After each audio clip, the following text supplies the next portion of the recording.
Alone, shooting a couple of downs on the side, but he sees some players in the open. Marcel getting a lot of damage on to one player, almost takes him down, does get the kill on the Drakmik, hiding the smoke as he begins being pushed on the right side, goes to the re-push on the side. I'm not sure if the smoke settings are what, but he just can't quite kill one player. Light firing all around is a little whirlwind of bullets as he's able to take girl power down. One player looks like he's trying to buy times with his team to help him, hiding the side of the smoke and able to take down Mutant Gaming. Marcel, it's like I'm watching like a COD campaign right now. That was a sick play.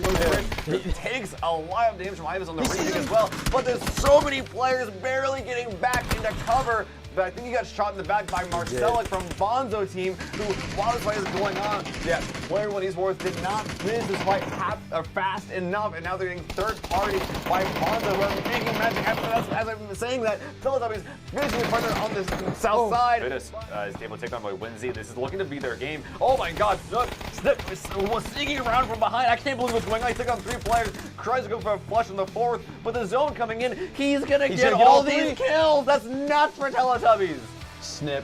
Holding them up, 2 players were able to go for a trade. Sutrapath and Ko are going in. They need to make this happen right now. Sutrapath from behind. Corey leading the way, not getting any damage. The Molotov holding them off. That's so smart from him because now Story and Sutrapath are doing literally nothing while Zin is holding off the other half of the Teletubbies. Sutrapath, oh my god, actually finding Mavic out of the building, going for a jump shot. Very stylish kill, but now he needs Grotto behind, giving him cover.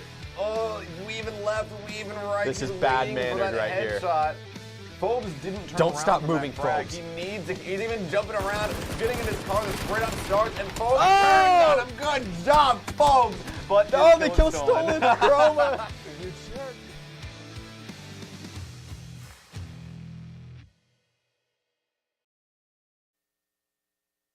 Hello, welcome to another week of SSL Week 5. We are back, baby, after a 1-week break, and it is very, very good to be back. I'm Seal, as you can no doubt read at the bottom of your screen, and I am joined by Shane, Charity.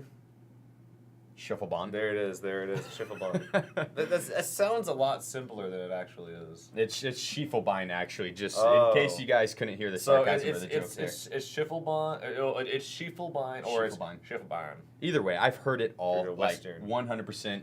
I don't think you could come up with a different form of my last name that I have not heard. So oh, wow. If you can, it's a challenge. I'd love to hear it. Well, you guys heard it. Try and see. Like, if you guys are familiar with like typing out phonetically, like what like the way words sound exactly, just go ahead and hit us in chat with your own renditions of Schifferbahn, if you can. Winner gets a pat on the back from me. I'll send a pat on the back through the mail. There you go. And it'll pat you. That being said, if this is y'all's first time here, welcome to the Survival Sunday League. We are currently in week 5 of 8. Here in this, it's mostly a league. So the way that this league works is that at the end of every week, so at the end of every set of games, every round, 4-round series, there is going to be a first place and a second place, and those 2 placements will be getting entry into week 8, which is the 5K finale. Teams can qualify for these in the app, and within those, whoever gets either those top 2 placements will get it, but also there's something called a wild card placement. And this wild card placement is within weeks 1 through 7, the top killing team and the top scoring team. So that's what there's 2 different things. Whoever got the most kills from all weeks 1 through 7, whoever got the most score through weeks 1 through 7, that was not a qualifying score, so they're not in the finale yet, will get a slot as well. So that's where our 16 slots will come from at the end of the season. So let me get this straight. So the league itself is 7 weeks long, and then the 8th week is the final. Yeah. So from the 7 weeks, 2 teams per week, and then the wild cards, the 2 wild cards. That's how it's going to happen. $720 for the weeks in the main season, then $5K on the line for the finale. So it's going to be a lot of dosh on the line. But in the logistics, we're going to be going live here with some PUBG very, very soon. And as we were saying before, if this is your all's first time showing up, we're going to be playing some new comp, well, I guess it's kind of new, newish PUBG in the comp rule set. New. And it's awesome, man. Like the first week that we had this going, I was flabbergasted because I was on the side of the fence that was like, this is going to be garbage. This is going to be really, really weird. It's just going to be people running around, killing each other, which I guess is normal PUBG. But I was worried that it was going to remove the tactics and the strategy from the game and a lot of the finesse from the game. And to some degree, it did kind of do that, but in a lot of other ways, it opened up whole new lines of strategy that honestly, to me, feel a lot more skill-based. So I am totally okay with the direction that PUBG has gone right now. A lot more aggression, a lot more 1v1 team fights, and a lot less, in my opinion, almost RNG coming into play. Yeah, I would agree with that. Overall, I mean, it goes towards an entirely new meta, and it shifts away from the point system meta, whereas like you don't really need kills as long as you make it in the top 5. You'll get the points you need to make it up towards the top of the leaderboards. But with the new points, I'm sorry, keep going. with the new point system, you really do have to supplement your points with the kills. If you can't base off placements alone. Even if you were to get a first place every single game, it's only 10 points. Like let's say you get a first place every single game of this series. That's only going to be 40 points. That's a lot of points, but that's not going to be enough to get you the win total. So, I mean, I think the average for like the winners that we've gotten has been like 50 points for first place, which is pretty dang hard to beat. We've also, something to note, we have had a ton of tiebreakers, like almost every single week. And in fact, I even applied our new score system to our old games that had the old score system, and those had tiebreakers as well. So note that if you're in a tiebreaker situation, then the team with the most kills will proceed on compared to the other team. So placement doesn't matter. Time survived doesn't matter. None of that matters. It's just the kill count. If that's the same, then your average placement will be taken into play. Don't think that'll come into effect. It'd be very, very weird if the team had the same points. And well, we need to like. We've seen it close though. We've seen it. We've seen 3. Well, I think since the new score system, we've seen 2 ties, and we've seen in week 1 actually. Before we went to the new one, we've had 1 tie. So it happens more frequently than not, actually. Which means that getting all the kills that you can, if only to break tiebreakers, is going to be super important.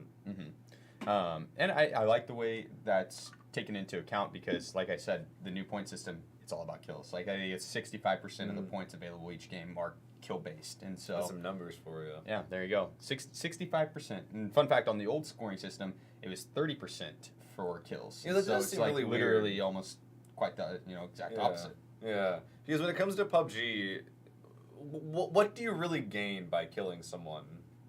This is a real question because I feel like the reward isn't too high. I disagree with you a little bit. It depends. It depends. Well, with the new point system, the reward's pretty high. You could look at it that way. But I would say with kills, you get gear, first and foremost. It's extremely important. Utility in late game, you'll pick up smokes, you'll pick up ammo, you'll pick up meds, maybe a new vest or a new helmet. That's an important part. But position. I'd say position is key. And if you can wipe out a squad that's in front of you that has a better position, then you not only got your team gear, you got your team placement points, you got your team kill points, and you got a better position in the game. And you're probably not getting shot in the back. Exactly. And so those are 4 things that are pretty important to winning a game of PUBG. Not necessarily something that you absolutely have to win a game of PUBG. Like, you could get all the gear you need in your loot phase, and you don't have to worry about it. But I think kills could be pretty important. And that's where I'm at right now, where it's like, well, with the new score system, you don't really ever need the gear someone else has, unless like you don't have the space to pick up more grenades, and then you pick up more of their grenades. That's like really the only big thing that I can think of. But now with positioning on the forefront and kill points is the big that's one. the biggest one. That's going to be really, really, really important to these fights. And all these teams that had specific styles that were revolving around these kill-heavy, aggressive play styles, they're going to be feeling really, really good about this new system. There's other teams, though, that weren't doing this. And like, I know they're not playing this week, but Team Almost, right when the system came out, were experimenting with a very, very passive play style. Kind of like a couple of other NA teams were kind of trying out as well. And they made it work out really well. The one time they did it, they actually got a lot of kills by sort of being just a persistent third party like all the time. Yep. And then winning the game-winning squad fight. So it actually did work out very, very, very well for them. But that was the only week it would work, because the next week we went to a new score system, and they didn't do nearly as well. Yeah, they're going through some growing pains right now. That's expected, because the teams that played the point system, they are having to shift over their entire game plan. Like, I mean, it just won't work in this new system. It possibly could. You have some teams that can make it work, but for the most part, you're not ever going to get a first place off playing passive. You'll never take home the grand prize from just playing passive. Yeah, and that's definitely going to be true nowadays with the new system. Honestly, as well, this is a meta that the EU teams were almost incidentally playing around. I know this is kind of old news, but there was definitely like a meta shift a couple of months ago where a bunch of EU teams just started going really kill hungry. You know, push, take all these fights, and now it's for positioning alone. So I'm like. That was before kill points being this high valued worth thing, a little bit over twice as valuable as they were in the previous system. So now they're going to be a lot more kill heavy. And honestly, these new teams that are coming in, I think this gives a lot more potential for. Oh my God, we're getting dark. I think this gives a lot more potential for like newer teams to come in as well, because I feel like you don't need as much finesse anymore. You don't really need as much just like well this is gonna work out this exact way. Like this people rotate like this. I need to rotate right behind them. It's like, well, no. If you kill someone, if you know how to shoot and you know how to take a one-on-one fight and win it, then a lot of the time that's enough. Yeah, I do. I agree and disagree with that aspect. I think you still need the high IQ. Your IGL needs that high IQ because you got to be able to put your fraggers in the position to do just that. And if your IGL keeps putting you in a disadvantaged position, it's not going to end well for you, and you're going to lose more team fights than you can win. I don't care how good of a shooter you are. If someone has a better position than you, that's true. They have a much better chance of winning that fight, as long as they hit a couple of their shots. At the same time, I did see a 3 dossier crash in like phase 2 like 1 or 2 weeks ago. So there's definitely a lot more plays that people would do in this new system that aren't really done as much in the old system. So definitely some growing pains. Definitely some. It's fun to watch. Yeah. It's growing pains a little bit, but also I guess we enjoy watching puberty, and it's like the thing that we're is the end result here. Yeah, probably one of the worst ways I could possibly put that, but that's why I'm here. I'm stating things in the worst way possible, like I'm good at. I guess. We're gonna be getting the games to you guys. Actually, it looks like we're gonna be getting the games down right now. How do you feel about that mask? That kind of spooks me, man. I like the mask, but more so, I like the team. Wizards. They recently picked up O'Connell from Moonwolf, and I'm a big fan of O'Connell. Great player. I'm excited to see how he does with the new roster. Yeah, so last time I saw the Wizards play, and actually one of their plays was on a highlight reel, their synergy wasn't 100% on point. They're having some problems with comms, I think, and problems in like playstyle differences on the micro level, like how they take fights.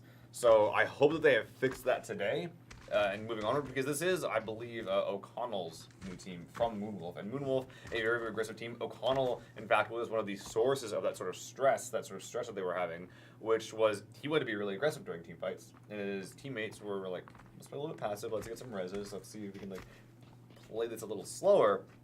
And having these differences in style will not work going into this comp system. So hopefully the Wizards have gotten past that. Yeah, I mean, you really can't have... You got to have all 4 of your teammates on the same page. It's so important with PUBG. And so if you want to have 4 people that play a little bit more passive and pick the shots and try to third-party teams and not so aggressive, that can work. But I don't think it would work as well as maybe 4 really good players that want to play aggressive. So if O'Connell could find someone to match his attitude on the aggression as well as skill level with the gunfights, I think it could work out well.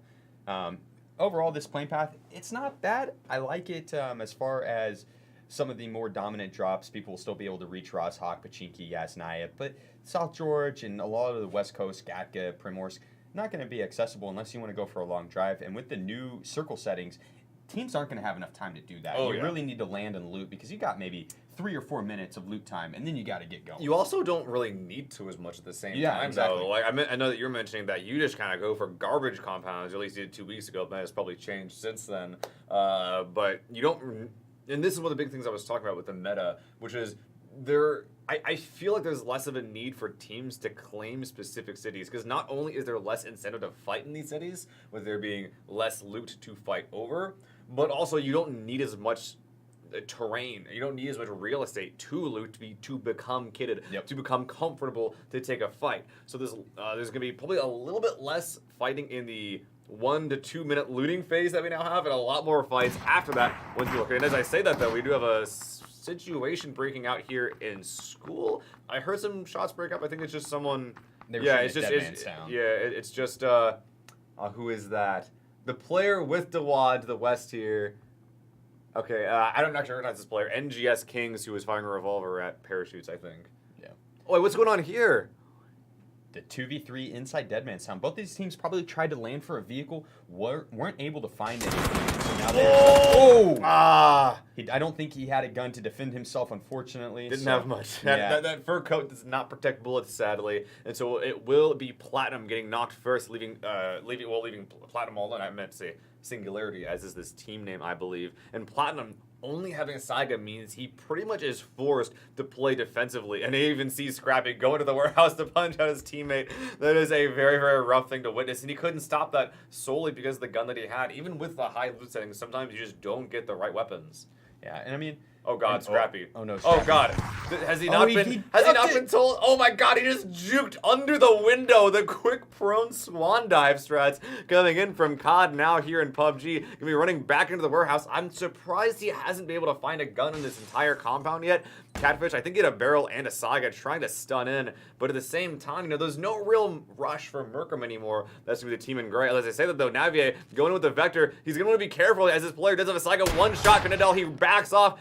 Playing around the door, lands a couple of shots with the Vector, 1 or 2 more will do it. His teammates not really backing him up. Navier try to win this 1v1 and win he will do, just in time for his teammate Bossworth to come in and steal the kill with what is quite frankly some valuable 7.62 rounds. Yeah, and I think that was kind of a risky push from Nav. He went for a 1v1 whenever he had his entire team within 50 meters. They could have easily just flooded him and taken him out just as easily as Platinum could have gotten that one shot on Nav and then quickly finished him for the kill points. And I've been using a Saiga a little bit lately, and I think that one of the secrets of it is to like ADS a little bit whenever you're shooting with it. And at that point, it actually does have a little bit more range. So it's not like, oh, it's a Saiga, his shots are going to go around. Like, no, if you're close enough, then it will destroy you. So gotta be careful of that. That being said, it did end okay this time. We do see Buyakai actually on across Novo crossing the strait and 4 minutes into this game on a boat to the south side, though. So that's going to be very, very interesting to see. Wizards doing something similar, setting out some of their scouts.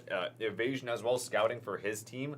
Don't know who he's playing with, as Almost did not get to play this week, so he'll be playing with, I believe this is Next Level Gaming. Yeah, so he is, Next Level Gaming is, as far as I'm aware, leaderboard grinders. So hopefully Evasion is IGLing these guys.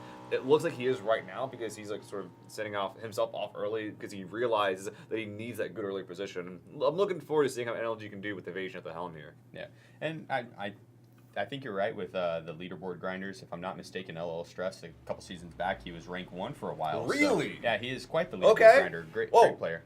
Oh, Boyokai's got him inside of his sights. Money doesn't even know that he's there. Oh, no, he's dead. Yeah, when you go for that jump shot and the barrel's lining you up, you're just dead. And he was the scout for his team. Look at this. There are solos everywhere in this area, all just kind of scouting around, trying to find themselves some loot. We do know that J. Craw heard those shots and is actually reacting by driving toward it. If we might actually... No, he is still scouting. So trying to figure out what exactly went on. He has the 4X M16. Going to be a very, very decent gun to scout out these mid-range, long-range engagements. He also knows that because he landed Milta, the team in blue, player when he's towards Latam, landed in the Milta Power outskirts. So he knows there's a team out here who's trying to figure out exactly where they are, if they looted, and if they've left yet. Spotting Ern Zexer leave should be like a sort of signal to his team that, okay, if we want to go east, it might be a little bit more open than before, but you should probably still like a little bit more north, avoid that potential fight. Yeah. We do have O'Connell taking some shots towards passerbys. Let's see if he can catch out Klepp and mid-rotate. He's got an Ironside M4, not the easiest gun to land shots with. Or, well, the gun's great itself, but if it's iron-sided, there you go. You got the red dot now. Now anything is possible. Yeah. The world's in your hands, O'Connell. Let's see what you can do with it. He gets the mini as well. Oh, and it doesn't look like he's going to pick it up. Nah, he's picking up. He's just unkidding. What? There's a word for this. I don't know what it is. We have longest time camping out the quads by himself. Longest lime, actually. Longest lime. Obviously. Okay, there we go. Why would you think that's longest time? That's obviously longest lime, because that's the thing. I could go for a long lime. I'm just saying. That's a lot of lime. The short limes, they're not as juicy. But either way, longest lime knows that. He knows what I'm talking about. But he's got 3 enemies, almost, I think maybe even 4, directly off to his north and scouting him out. If they see that that no one's peeking at the moment, they might decide to crash this, and it's going to be a 4v1. That's not good for longest. He needs to get up in one of these windows and start playing aggressive, maybe popping shots with 2 different weapons so they think that there's multiple people here rather than just one. I believe that this is one of our 2 Orion teams that are playing today. We have Orion Prime and Orion Elite, their sister team. This is going to be Elite here with Thunder Live leading the way here. Scouting with a 6X Vector. I don't know if he has another gun. Actually, can we check that real quick? Oh, he has a Scott. Does he not know that he has the Vector? Or does he know something that we don't know? That's a really big question. I'm waiting to see him just peek out, see El Basso running through the field to his right, and then just down him super quick with the 500-meter vector shot, even though it's only 200 meters leading away. like 10 feet to his left as he shoots. El Basso, though, being allowed to do this despite there being a team on this hill, a bit unfortunate that Orion didn't spot him there. He even gets the vehicle, the buggy on the way there, so giving a couple of extra utility, giving a couple of extra assets to Deranged inside that compound, and it looks like the call has been made for Orion to bounce somewhere. Hopefully they don't crash that compound because that's a 4v4 right there, and that the people in the compound have defender's advantage. You want him to crash it? I just, as a spectator, I want to see it happen. I want this Okay. action. It does look like they're going to go off to the west. Maybe they scouted out Prison Rocks a little bit, and they see that Prison Rocks are open. I think Prison Rocks is a better location than the quads where Longest Lime is. It offers you a little bit better rotation for the next circle. You can keep your vehicles a little safer. And overall, it just you get maybe a little bit more line of sight. Fight on Potato Hill here as we see Dabusteds, or at least half of them in a really big fight. As I say, a big fight. The Boogie's going to die like any second here. Look, this is a 4v1. Reaction has died. Emma Giko and Aim are nowhere to be found. He has almost something going for him. A Vector coming up on the right side. Catfish does get down. Is he going to get the flush? No, he will not. Smokey getting flanked on the left, though. The only hope there really was to try to get the flush, get a single kill point. He won't even be able to get that. That's going to be Smokey losing 2 teammates right there. And now Merkham getting, I think this is 4 kills to their name in the early game. And Merkham, another team of leaderboard grinders, proving their mettle today. Yeah, and I mean, it just goes to show how some of those early game fights, as long as you can transition those kills into mid and late game as well, can really pay off. Because they've gotten 4 kills. They have all 4 of the kills that have gone down on the board so far, from 2 from each team. Yeah, and that's like a good amount of kills to get just in a game. So I think they've gotten, oh god, big crash actually playing here. His Wizards are trying to bob and weave their way between Orion and Deranged. We do have O'Connell here leading the way as the scout. Going to be veering off left, but that's going to be right into the clutches of Deranged. O'Connell is in huge trouble here, and yeah, look at those red numbers. They were even playing outside waiting for him, as if it wasn't bad enough. They even blow up his car, so El Basso and Maddie working together to get that kill. And The flaming US drive-by. It's like, O'Connell, was that your vehicle? O'Connell, are you okay? You don't look okay, O'Connell. That's unfortunate. O'Connell drove so close to that compound. I'm wondering if they were wanting to commit to... Yeah, you have to assume that was taken because quads are high priority. Would you say it's higher priority than the rocks? They're probably about the same. I would assume. Okay. I would assume there would be a team on both of them. Yes, so there might have been the assumption that because the rocks were taken, the quads were not, but that was definitely a wrong assumption to make. Wizards got down to 3, still having some decent rotates there. Now bobbing, weaving pretty well between these teams inside compounds. As they say that, Sizzy able to hit a very, very long range mini 14 shot, able to get the finish as well. Wizards are getting absolutely demolished as they are just showing up from Yaz a little bit too late. Arrows trying to make the same run. T-Bone driving inside.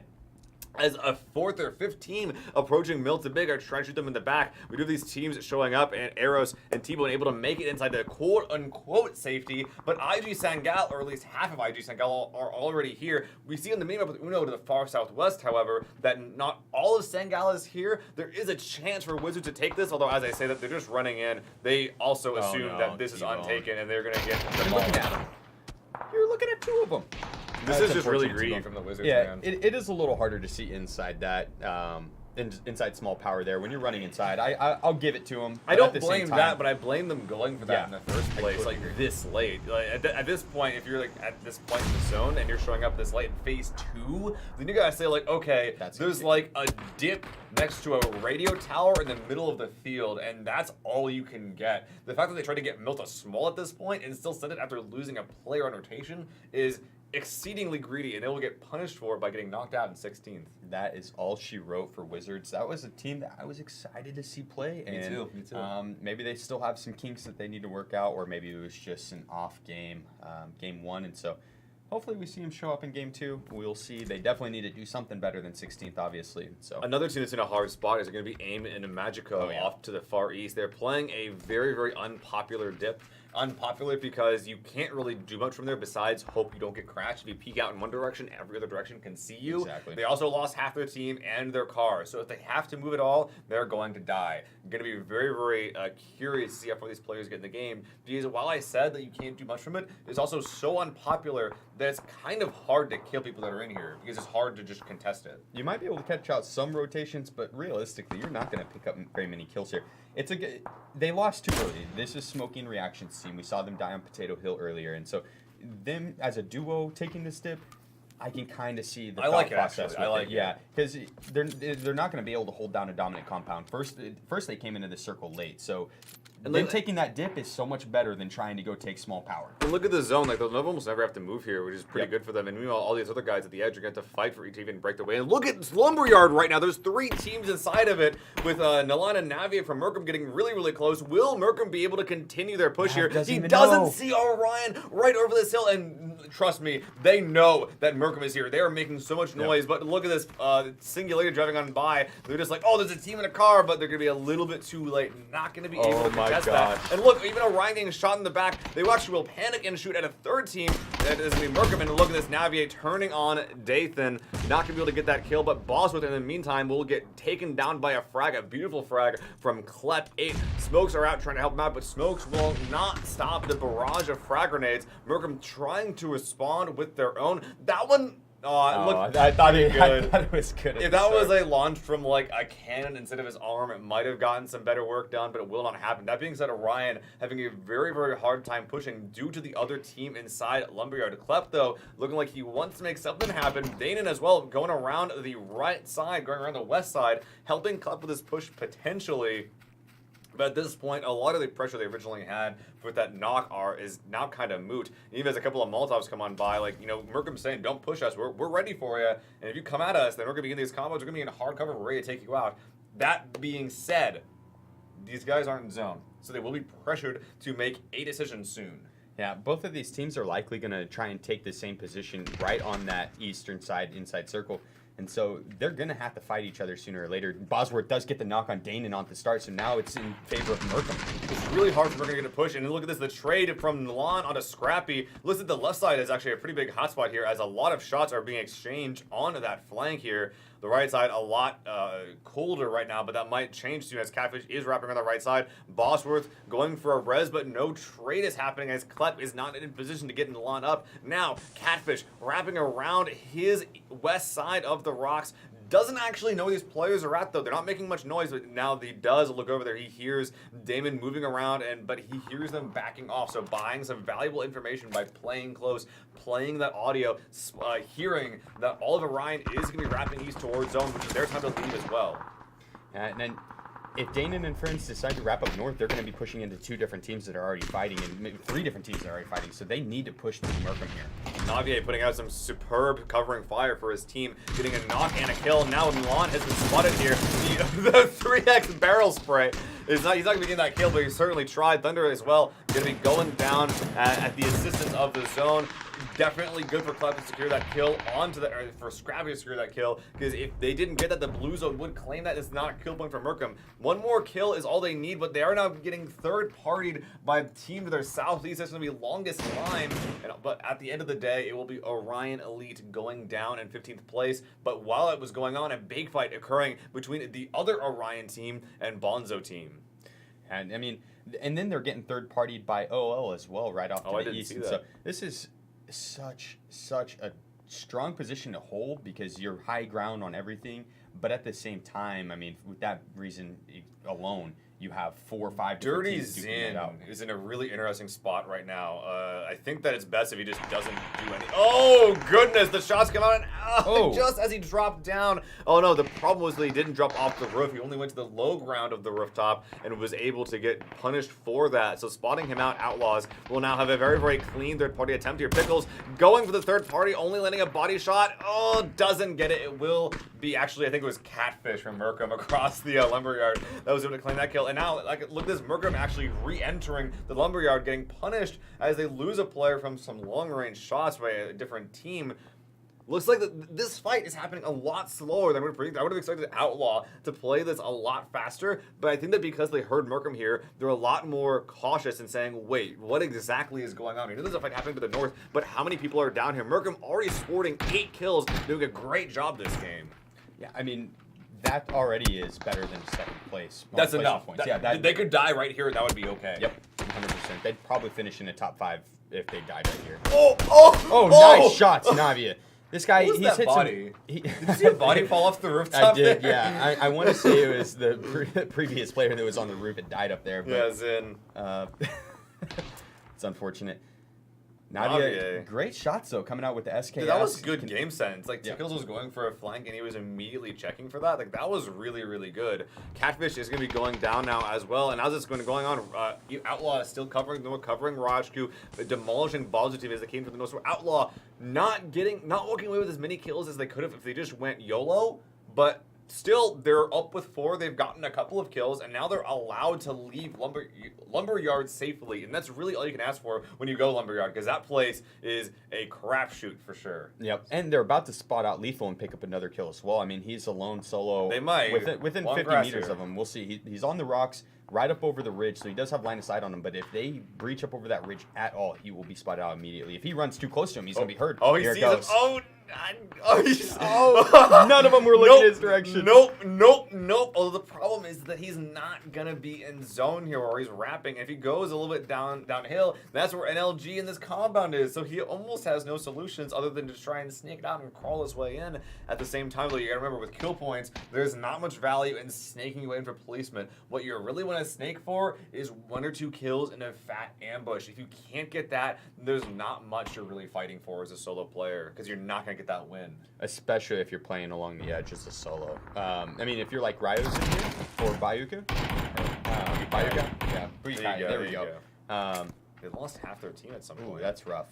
But if you're in a more central position, it's kind of worth playing a solo and playing it slow and seeing if you can make it into the placement points and try to get the jump in. But if you're playing edge, man, you go for those kills. Yeah, especially when there's still 36 players alive. Like, there's not much value in this at this point. Look over here, Evasion, NLG making a push. He got the first knock with a frag. Second one coming in, aim down, Magico trying to get the res on the backside, trying to cover him rather as he crawls backward. Evasion, though, leading the way, definitely proving that he has what it takes to lead the team to something big. The kill, though, is stolen by Koski, and Evasion taken down by a player in the bushes, but it will be Outlaw providing Evasion some covering fire. A lot of shots coming from long range, though, as a Car 98 finishes Evasion. Tickles is downs Bello as well, and now NLG in what is a lot more dangerous of a push than we've expected are getting demolished from this hilltop. That being said, the Outlaws are beginning to receive some fire of their own from, I believe that is Player One Esports, the blue team to their south in the compound. So this isn't going to be quite as free as it was, but still, NLG are in a very hard to maintain spot. They might be able to get their res and go to 3, but after that, I don't know how they get out of that. Yeah, the push there to get the 2 kills, a good idea on paper, but then You got your kill stolen, you got third party, you lost a teammate. I think they're going to get the res, but still, now they're in a much worse position than they were if they just hung out in the compound. If they knew Outlaw was there on top of Yeah, it, I they don't think probably they would wouldn't have push. done that, but they just didn't have quite the information about that because they weren't making any noise, so they didn't get in any fights recently. So unfortunate for them. Looking over here on the west side, one of our big teams is going to be forced in, as well as, I don't remember what team this is. I think this is the Guardsmen with Sven leading the way. Yeah, actually landing a couple of long-range shots, trying to finish on the side. He needs to get the blue did get that down, but it was obtained, yes, by, I think that is Ragnadoy, but that was not by his team though, so he's not going to be claiming the credit for that kill. Speaking of which, Outlaw is having a lot of trouble making their way in, as literally every single one of these compounds is owned by someone. Even on the north side, NLG making their way into the northern edge. Outlaws are in a huge bit of trouble here. Yeah, I mean, they've got to run through the open. They've got some hard cover on trees. It doesn't look like they have much utility to their name because there's no smokes out. Yeah. You would assume if they did have the smokes, this would be the prime time to use them. Just leaving it down to Tickles. He's trying to make his way in, bobbing and weaving. He's behind trees. He's down to His 2 shots. There so it is. weird. Yeah, it was weird. At that point, I'd probably put the gun up and just bob and weave WASD as much as possible. Unfortunately for him, he does go down in 11th place. Liberate losing a couple of players, and they're pushing from the west side. 2 are down, Dark as well in that name. We see Merkham get eliminated in 10th place. No points, but no poison points, but a lot of kill points to their name. They did good. They're not going to be too sad about that one. Sizzy here, the prime DMR on Killing this it. team. 5 kills they get on favored his own, circle. and they get center zone. This is gonna be the game for Player One Esports, and honestly, this is a team that we've seen do consistently well. They got center zones. It'll be pretty hard to screw it up right now. And with 6 kills already to their name, they're feeling very good about this game. Yeah, I want to see Sizzlin drop double digits here. I think he could. He's got the mini 4X. He's got the shot for it and the positioning. That seems like such like a small thing to require. Like, he has a mini and a 4X, so he's going to kill everyone. I mean, a DMR in this situation, when you have center zone, it's third-party heaven around you. The mini is the best gun to steal kills with. It's one of the best guns to shoot runners with. I love the best gun to use when you're not getting shot at. Exactly. Yep. If you're not in a heads-up 1v1 fight, the gun is phenomenal. It's great either way. You can win a 1v1 headshot fight, but if you're playing as like an SKS or a Bolt, and it's like, this could be a little better. It could be a little better.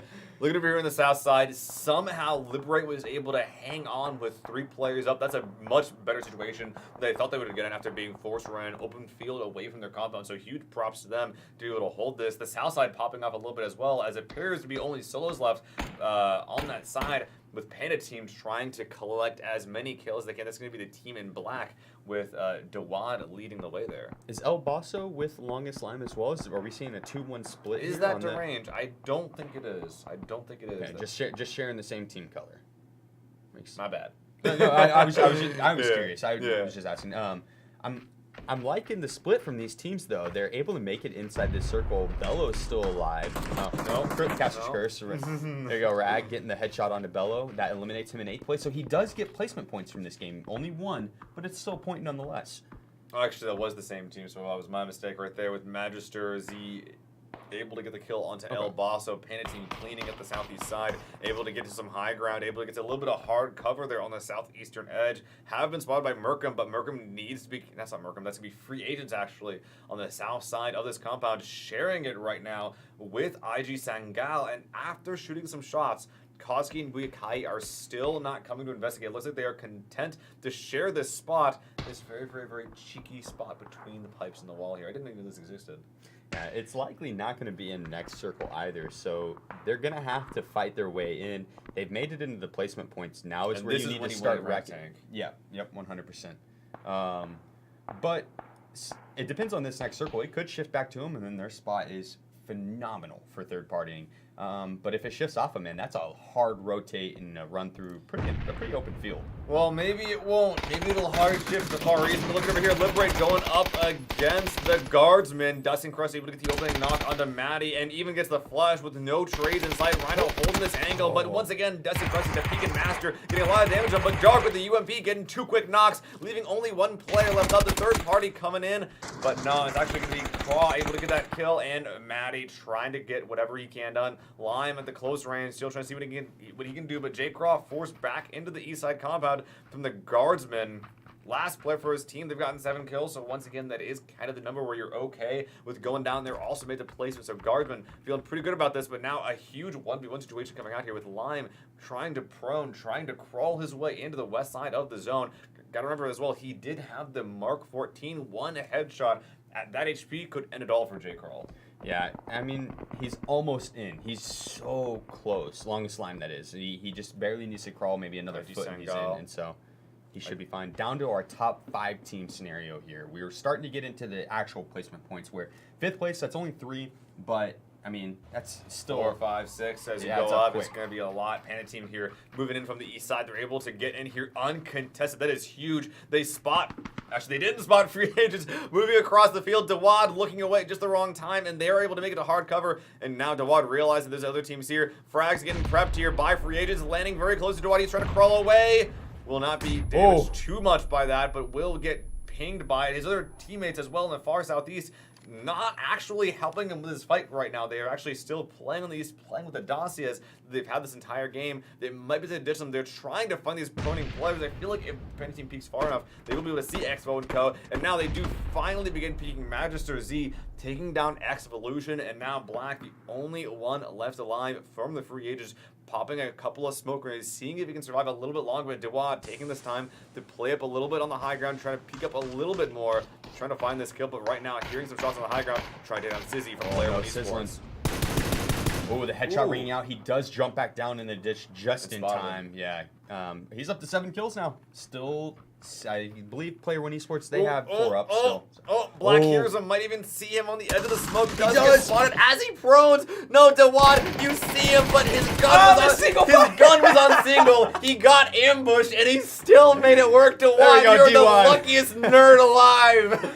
Black, that is unfortunate for you. We are down to our final 3 teams inside phase 8. So this next phase is going to be the final one, forcing all of these teams to the dead center. Sizzling, realizing that, trying to get the dossier into a better position, maybe for some hard cover. I don't see how Player One Esports loses this one, man. It would need to be a 4v3. It's pretty close, but having that 4 up is pretty impactful. And now look at this. They're even in frag range. Zexer trying to make one. Oh my god, that looked like he was around point, but didn't actually get much done besides a couple of knocks and bruises on the far west. We do have a longest line. The solo player trying to get that elusive second place for 8 extra points. And you got to remember, that was deranged. I don't think that they had much going for them, so they need that second place to get into the money here. They're not walking with much right now.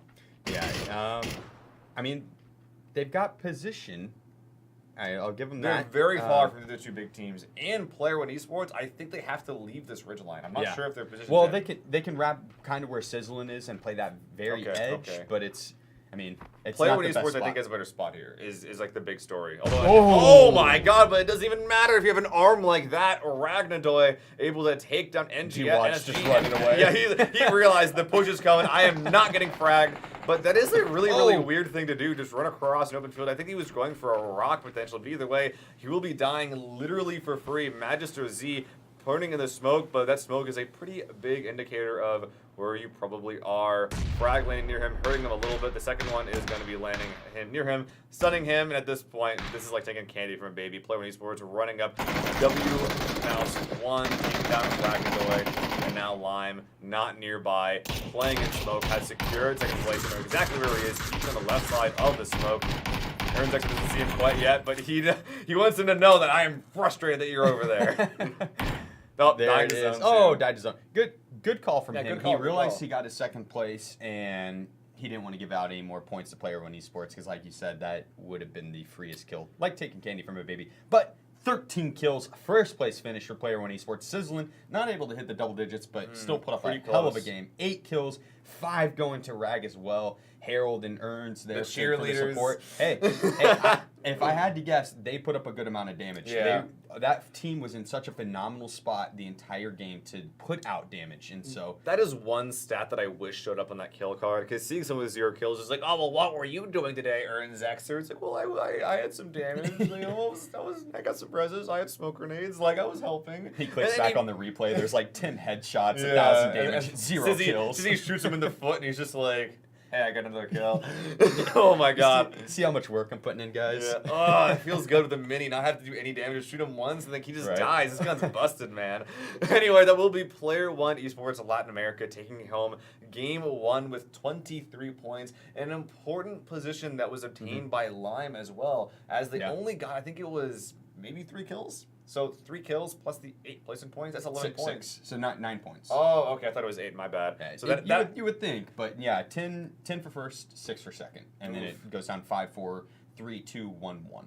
All right, well, either way, that is going to be a decent number of points. Going to be tying with Merkham, who went out in 13th. God, that is weird. The second place team is tying almost with like the 13th place team. Yep. Merkham, and so that's one thing I wanted to take note on is they wiped 2 right off the start of the game, and then before phase 1 even started closing, or I think as it was closing in, they wiped another 2. So they got 4 kills before phase 1 finished closing in. Mm-hmm. That automatically is fourth place in placement points. Yeah. So playing, and the thing is they, like I said, they transitioned their early game aggression into late game aggression, and they ended up securing. You said it was second place. It was 8 or 9 kills. I'm pretty sure. But yeah. So. Oh, for deranged? Merkham. Yeah, Merkham. They went 13th with 8 or 9 kills. Yeah. They did great as far as the kill points. They again didn't get any placement points, but if you supplement it with the kill points, it doesn't matter.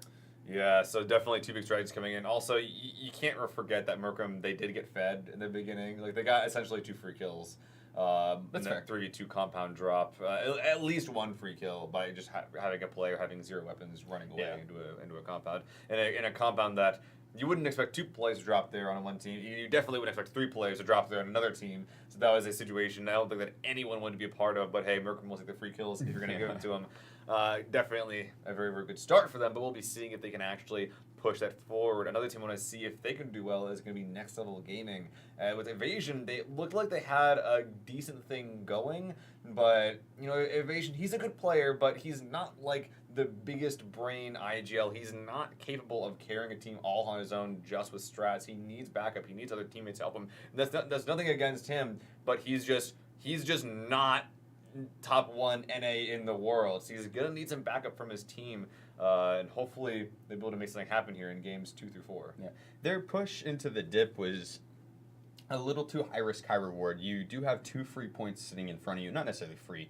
You definitely have to work for them. But you have 2 points in front of you. But you have so many teams up above you to the west, and they had the yellows, so they had the option to get that information. I agree. I don't think they necessarily had it. Otherwise, they might not have done that push.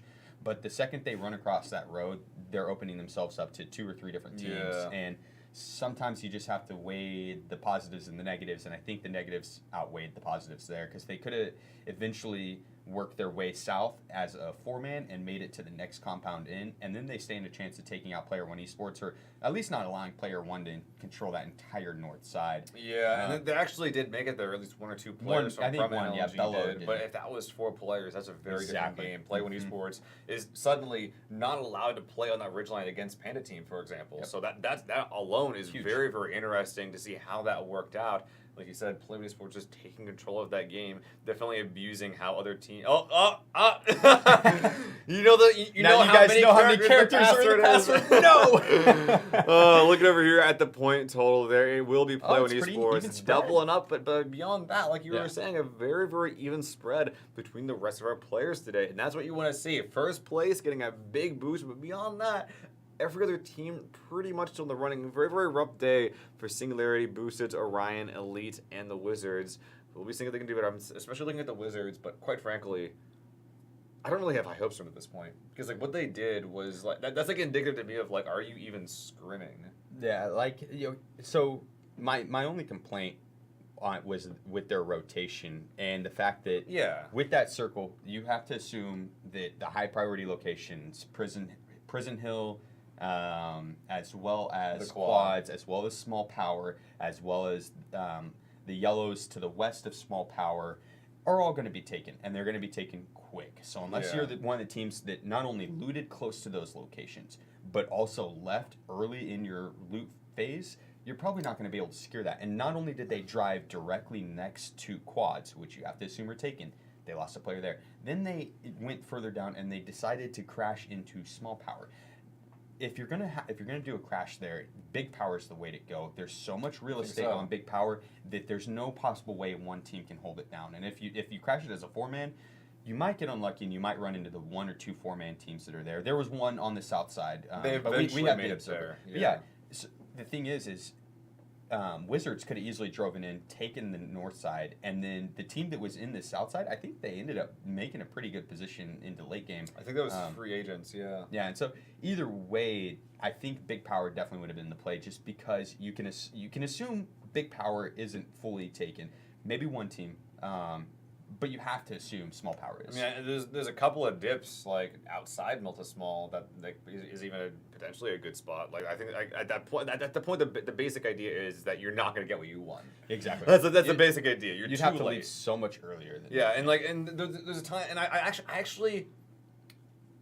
I like the idea of what they originally went for, because they had 3 in Yaz. They sent O'Connell out early with the M4 to try and camp rotates. He didn't get anything done, but he also chose like a weird spot. I know we're like picking apart like Wizards Hilltop. right now, but that's because I want to see him do well later on. But they sent him to Hilltop. I call it the Reddit compound, whatever you want to call it. But like that's so hard to get kills from. I think if you're especially trying with to an camp iron rotates. sight. Yeah.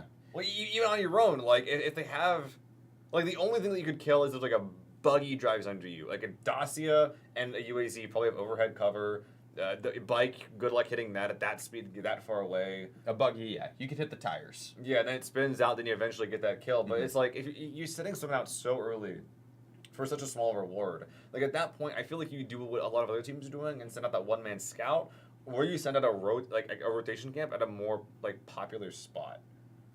Like the dip south of Hilltop and north of Prison Rocks. There's like the time. With a shed near it. Yeah. Yep. Yeah. With the shed to the southeast of it. It's a small dip. It's like a 1 to 2 person dip, but I've seen magic happen there. It's such a common rotation spot, and you pretty much, to avoid Hilltop and to avoid Prison, you have to go pretty much right through that dip. And my goodness, it's head level or it's eye level. You're not going to be shooting down on top of a UAS. You're not going to be shooting down on top of a Dacia. You could probably take out a bike. Yeah. But either way, like I think that would have been a better rotation camp. And again, like you said, we're nitpicking Wizards play, and for one, because we want to see them do better, but for two, honestly, that's just some good examples on how other teams can improve as well, because I think rotations are the hardest part of the game as of right now, to get to really separate the good players from the best players. It's the ones who can rotate early and have that game plan and make it to the good locations, and know when they can't and know what to do in those situations. Because we've seen Wizards take fights, and they're good enough at that. They're good enough at taking fights, but there's a lot of finesse and a lot of strategy. And I was kind of saying the opposite before this, but like in phase 1, there is a lot you need to learn. After that, is so important. Yeah, after that, it's like kind of up in the air. It's like, okay, just take team fights if you can, take combats if they're given to you, and after that, it's kind of like normal-ish PUBG. But phase 1 is the biggest difference with these new comp settings. Yeah, and I mean, your phase 1, your early game, sets up the entire rest of the game, and it seems like common sense, but I think a lot of people overlook that. And so, you know, if you're not able to go super early and get a dominant position that's going to allow you Overwatch and a good rotation path, then you want to loot late, in my opinion, and make sure you're coming in with the 4X on your guns, the 6X, the 8X, you got the K9s, you got the DMRs, because with the loot settings, it doesn't take long to find all those things. You could have everyone fully kitted if you spend the extra minute or two to loot, because you already lost your center compound, your dominant position, so you might as well not only lose that, but you don't want to lose the loot on top of it. Yeah, have some high loot, 4-man crash something, although at that point, it's kind of hard to find something that's worth 4-man crashing if you're coming in from Yaz going 2 mils of power. Yeah, the 4-man crash I'd probably still save till at least phase 4. At phase 4, especially with that circle, you could kind of predict where it was going, because it always ends there. Yeah, phase 3, there was still so much water in, and there's only so much land available for phase 4 to ship to, and phase 4 has to have 100% land in it, or pretty dang close, 95, 98, something like that. I think it is 100%. If it goes, if it I've can't seen a little bit of water. I've seen it. Oh yeah, if it can't do 100%, it gets as close as physically possible, and again, that'll be the 90%. That's even easier to time, predict, honestly. But still, that circle, they probably could have predicted something, and maybe 4-man crashing towards the end there would have been more viable. 4-man crashing phase 1 without doing any scouting, I don't think is ever.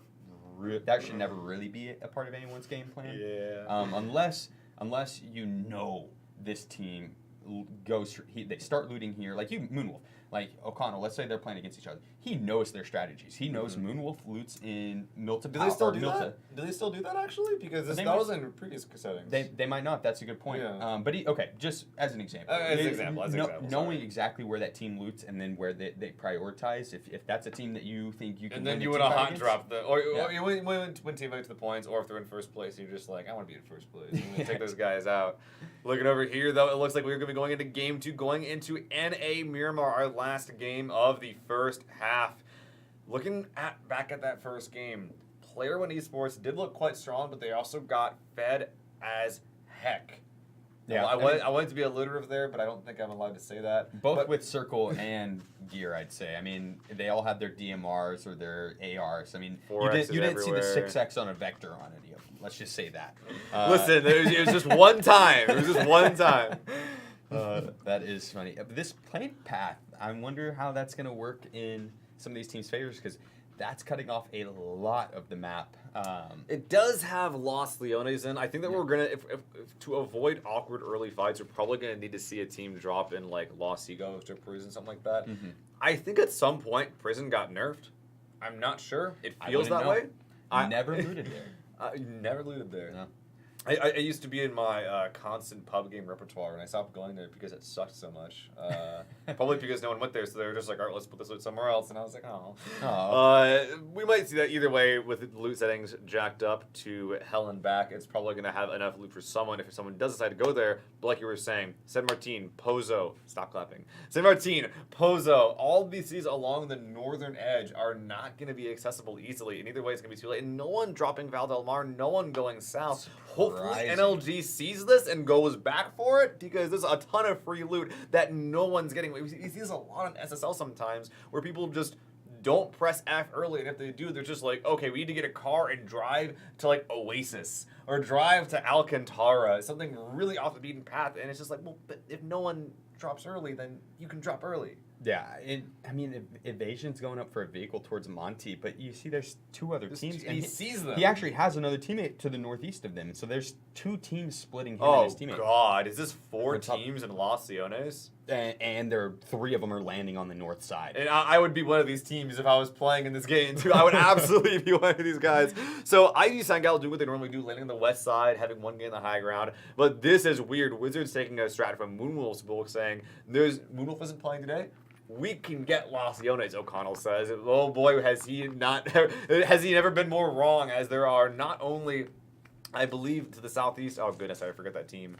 It's going to be Team 13. There's 2 blue teams that are coming in here. Them and Dirty Zen's team off to their west. Skazer actually did down himself in a fall, it looks like.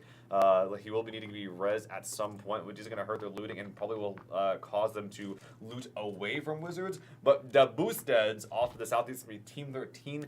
Once they get kitted, we might see them push north a little bit. Yeah, I mean, they had to have seen Wizards drop down there. As you're floating in, you can look all around you, see all the shoots, try to take note on where they're landing. And, I mean, realistically, even if they didn't see Wizards land there, you kind of could assume that that's the location that someone would want to loot. I see a 1v1 in this compound every Miramar game. Yeah. It happens so often. Last time it was Polar Ace versus, I think it was Teletubbies. Yep. And now it's going to be Deranged versus Liberate. And once again, the player that dropped in this warehouse saying, my cover is horrible. He has better loot, so I need to get him while he's moving, need to get him while he's running. Maddie as well is saying, I have a prio, so I have tons of things to loot. But even El Boso, actually, he has no helmet, and he actually sees one over here and is being so cautious that he is not getting that level 2 helmet. I don't agree with this quite yet. I think he needs to get it soon, but still not getting it quite yet. Oh, don't. He has an SLR, dude. Oof. It looked like he had a vest, so El Boso is only missing the helmet. He could run around the corner really quick after this nade and pick that up. Oh, that is a good nade! Takes Maddie down to half HP, though. Maddie was able to back away to the window just in time. That allowed El Boso to get in, get the M16 as well as the level 2 helmet. Maddie's going to have to back off and heal. Bosso's going to reposition, but he has Ice Tech, Maddie's teammate, off to the north, trying to get up and apply pressure with the M4. It is iron-sided, though. Yo, forget helmets. Just give this guy a necklace of frag grenades because that throw was nuts. That was extremely impressive. Perfect. That was a perfect throw. Isaac, though, is looking over this way. He wants to get Matty out of here, and also he wants this road to himself because the reason you drop in this area is for loot and for cars. So if you don't have those things, then you are in trouble. Especially with El Bosso's team in Hacienda. Liberate need to make a play soon. El Bosso sees him. Isaac now receiving a little bit of fire, but not too much. Gets a nice couple of shots and a burst there. Will take El Bosso down. Sadly, his shooting arm is not quite as accurate as his throwing arm, and that will be Liberate claiming the outskirts of Hacienda, and that's really bad for Deranged as they are now trapped and with very, very little intel on what exactly is going on outside their platform, outside Hacienda. Yeah, I mean, we saw some great peeks there from Ice. He peeked up, got the initial shot, and then immediately took cover again, and then re-peeked it quickly and did the full spray. And that's how you want to do it, ladies and gentlemen at home. Take it to pubs. I mean, if you get that initial shot, that's when you go for the cover and then re-peek it again to finish him off. Mm-hmm. There you go, right there. We do have the free agents versus one of our two Orion teams. I believe this is Orion Elite coming in from the east in the pink. They have not lost anyone yet. I only see 3 players. I'm not 100% sure where their 4th is. They're very, very far west. Danon, he just took off running. He heard a frag grenade and just took off. So that's a reference from last game. Oh, okay. He was the one that just took off running after, I think it was Klep, got grenaded. I could be thinking of a different name. It started with a D, if I'm not mistaken. But either way, that was Dawad. Dawad, that's it. Yeah, there we go. Yeah. I was close. He's still Dawad. Running. They say he's still running to this day. Both teams, actually, though, free agents and Orion Prime, sending one player out. So this is a very, very odd 3v3 we are seeing inside San Martin right now. No, actually, it was just actually who died. Okay, so actually, that's really, really good for Orion to have done that, evening the odds very early, despite not having a player near them. Haven't talked about the zone yet. It oftentimes, in my experience, ends near Danon, or at least in that area. I was just about to say that. North of Power Grid, these circles just love that location. Absolutely love it. And I mean, if you look at the center, it's pretty open. This is any team that decides to get their gear quick. Like, look at Dirty Zin. He's already in his car rotating, and he's wanting something center. And it looks like he is the scout for his team because he's got his other 2 teammates off to the southeast trying to drive him behind I'm a little worried about that. There's a knock over here, but I'm a little bit worried about that because that team did get a down early on. They used about a minute of their looting time in the early game to get a res instead of looting. That's half their team that was unavailable during that time. Hopefully, Zin has enough loot to function here going into the mid game. That being said, there was a knock here by Nalan, and based on audio, no one is coming to help him, and that is going to suck a lot for the free agents who are now down to 2 players. And quite frankly, I've seen this team. He's going to find him eventually. There he goes. He's going to get 2 kills right away on this fight, and like I've seen free agents play. There's some of like the best individual and mechanical players that I've seen. Seeing them die like this is very strange. Yeah, and San Martin's not the easiest city to fight from either because there's so many different angles. It sucks, I mean, like there's literally, you walk outside and you're automatically exposed to like 10 different windows and several different rooftops, anything around a corner. You just gotta hope. Like, yeah, exactly. It's really RNG on whether you're looking at. Looks like Dirty Zin ended up taking the gas station with the rotate, and then he's got the teammate up in the prio. I think I like this a lot. It's not bad. It's a common rotation path too. If a team's coming from the east to the west, they're likely going to drive along that road or maybe splitting the priority. He does. I think they're leaving because they can't keep their Murado safe. That's exactly it. I was just about to say, gas station is not a good place for vehicles. You typically lose your tires, and then after that, you don't have a good place to run. What did we just see? How wasn't he on the right side of the car? I think he was, yeah. Or, yep, I'm confused. Dude, Zin's getting bullied this game. No loot, and now even the car is not treating him right. Actually, did this team... Okay, yeah, but this team, I think, did lose one of their players at the hands of the Wizards earlier on. So, this team is not having... Orion Prime is having a very, very bad day today. Also, as well, I just know that Zin's playing with a sub. So, 2 main roster players, 1 main roster dead, and 1 sub they're playing with. Zin, a very, very strong player, but not playing with your main roster hurts a lot in PUBG. Yeah, it really does. I mean, that team chemistry is a huge factor in gameplay. You see O'Connell going down to the reaction. He wasn't able to be finished off just yet, but that's going to be his first knock of the game. See, yeah, it doesn't look like he's Reaction is in a position to spot out O'Connell over that hill, so O'Connell is going to be safe. Smoke's coming out. I think they're going to be able to get the res. That's good to see. Yeah. I want to see a good game from Wizards today. The reason why we're talking about them so much is because we know, at least I know, I don't want to put words in your mouth, but I know that they're a team that can do better than what they showed us last game. And I want to see it this game, especially the best we've seen them, I think, in the past has been on Miramar, where there's a little bit less of like an established, you do this exactly like there is on Erangel. It's a lot more, or a lot less clear cut, I would say, at least in my opinion. So I think that less structured meta will help them a little bit here. Looking over here, they even have a very, very wide spread, a very, very wide concave. So it's going to be really, really hard to actually tell exactly where all the Wizards are for Smokey and co. Even on the edge of the zone, there isn't much keeping Wizards from doing much here, but looking at the center of the zone here, big push coming from Bonzo team on top of Liberate. And the new circle shifts puts this location right along the edge. Nice shots coming out from Morrow, connecting most of them onto Tyler, taking Tyler down. He's in a position to be finished too with this nade. We'll see if it's good enough nade. Bounces near the buggy, but rolls, does not cook quite well enough. He also doesn't know that Isaac is right below him quite yet. Marcelic in a flanking position to the north as well. Might be able to punish Isaac or potentially a res onto Tyler. We do have Rhino and co. still playing inside the compound, exchanging fire with the Hilltop members of Bonzo team. Marcelic might be able to get some big stuff done. Maddie on the left, very, very close to Marcelic. But as soon as he crosses this road, that's when Marcelic goes all in. He wants to get at least get one knock, I think, before he makes that push.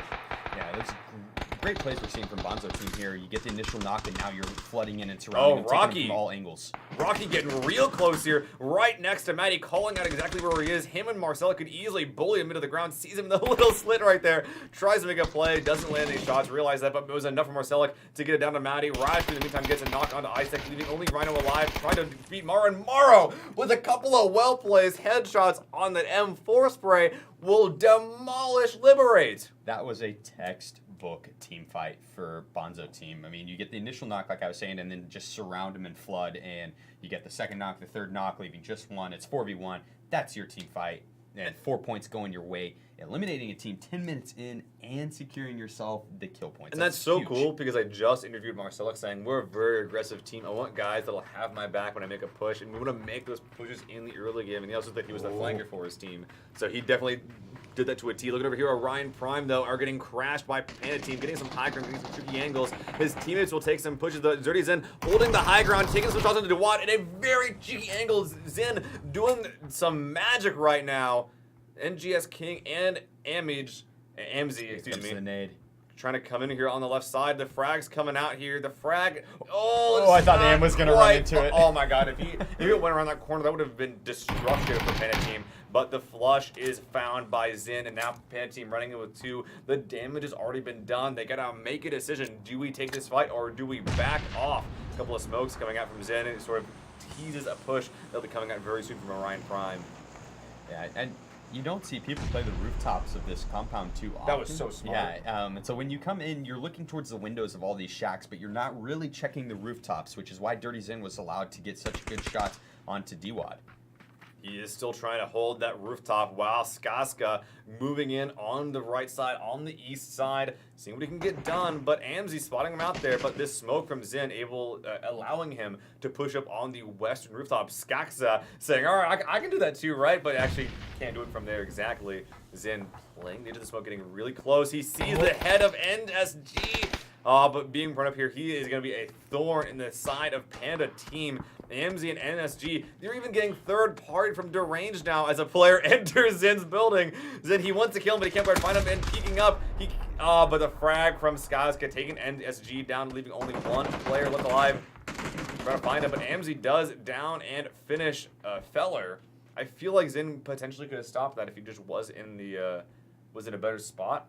Or Skaska even. Or I mean, Skaska. yeah, that's unfortunate for Fella. I feel like he should be alive right now, but Look at this sometimes that's angle. just how it plays out. Is he trying? Can he shoot his kneecap from there? No, he cannot. Oh my god, Amzi taking him down and getting to one shot himself. Gonna be able to heal. Skaska moving in is not gonna. Oh, I thought he was going in the. If he just ran into the building, actually would have worked. Ams does it! He eliminates him. That 1v3 to save the teammates as well, or the teammate rather.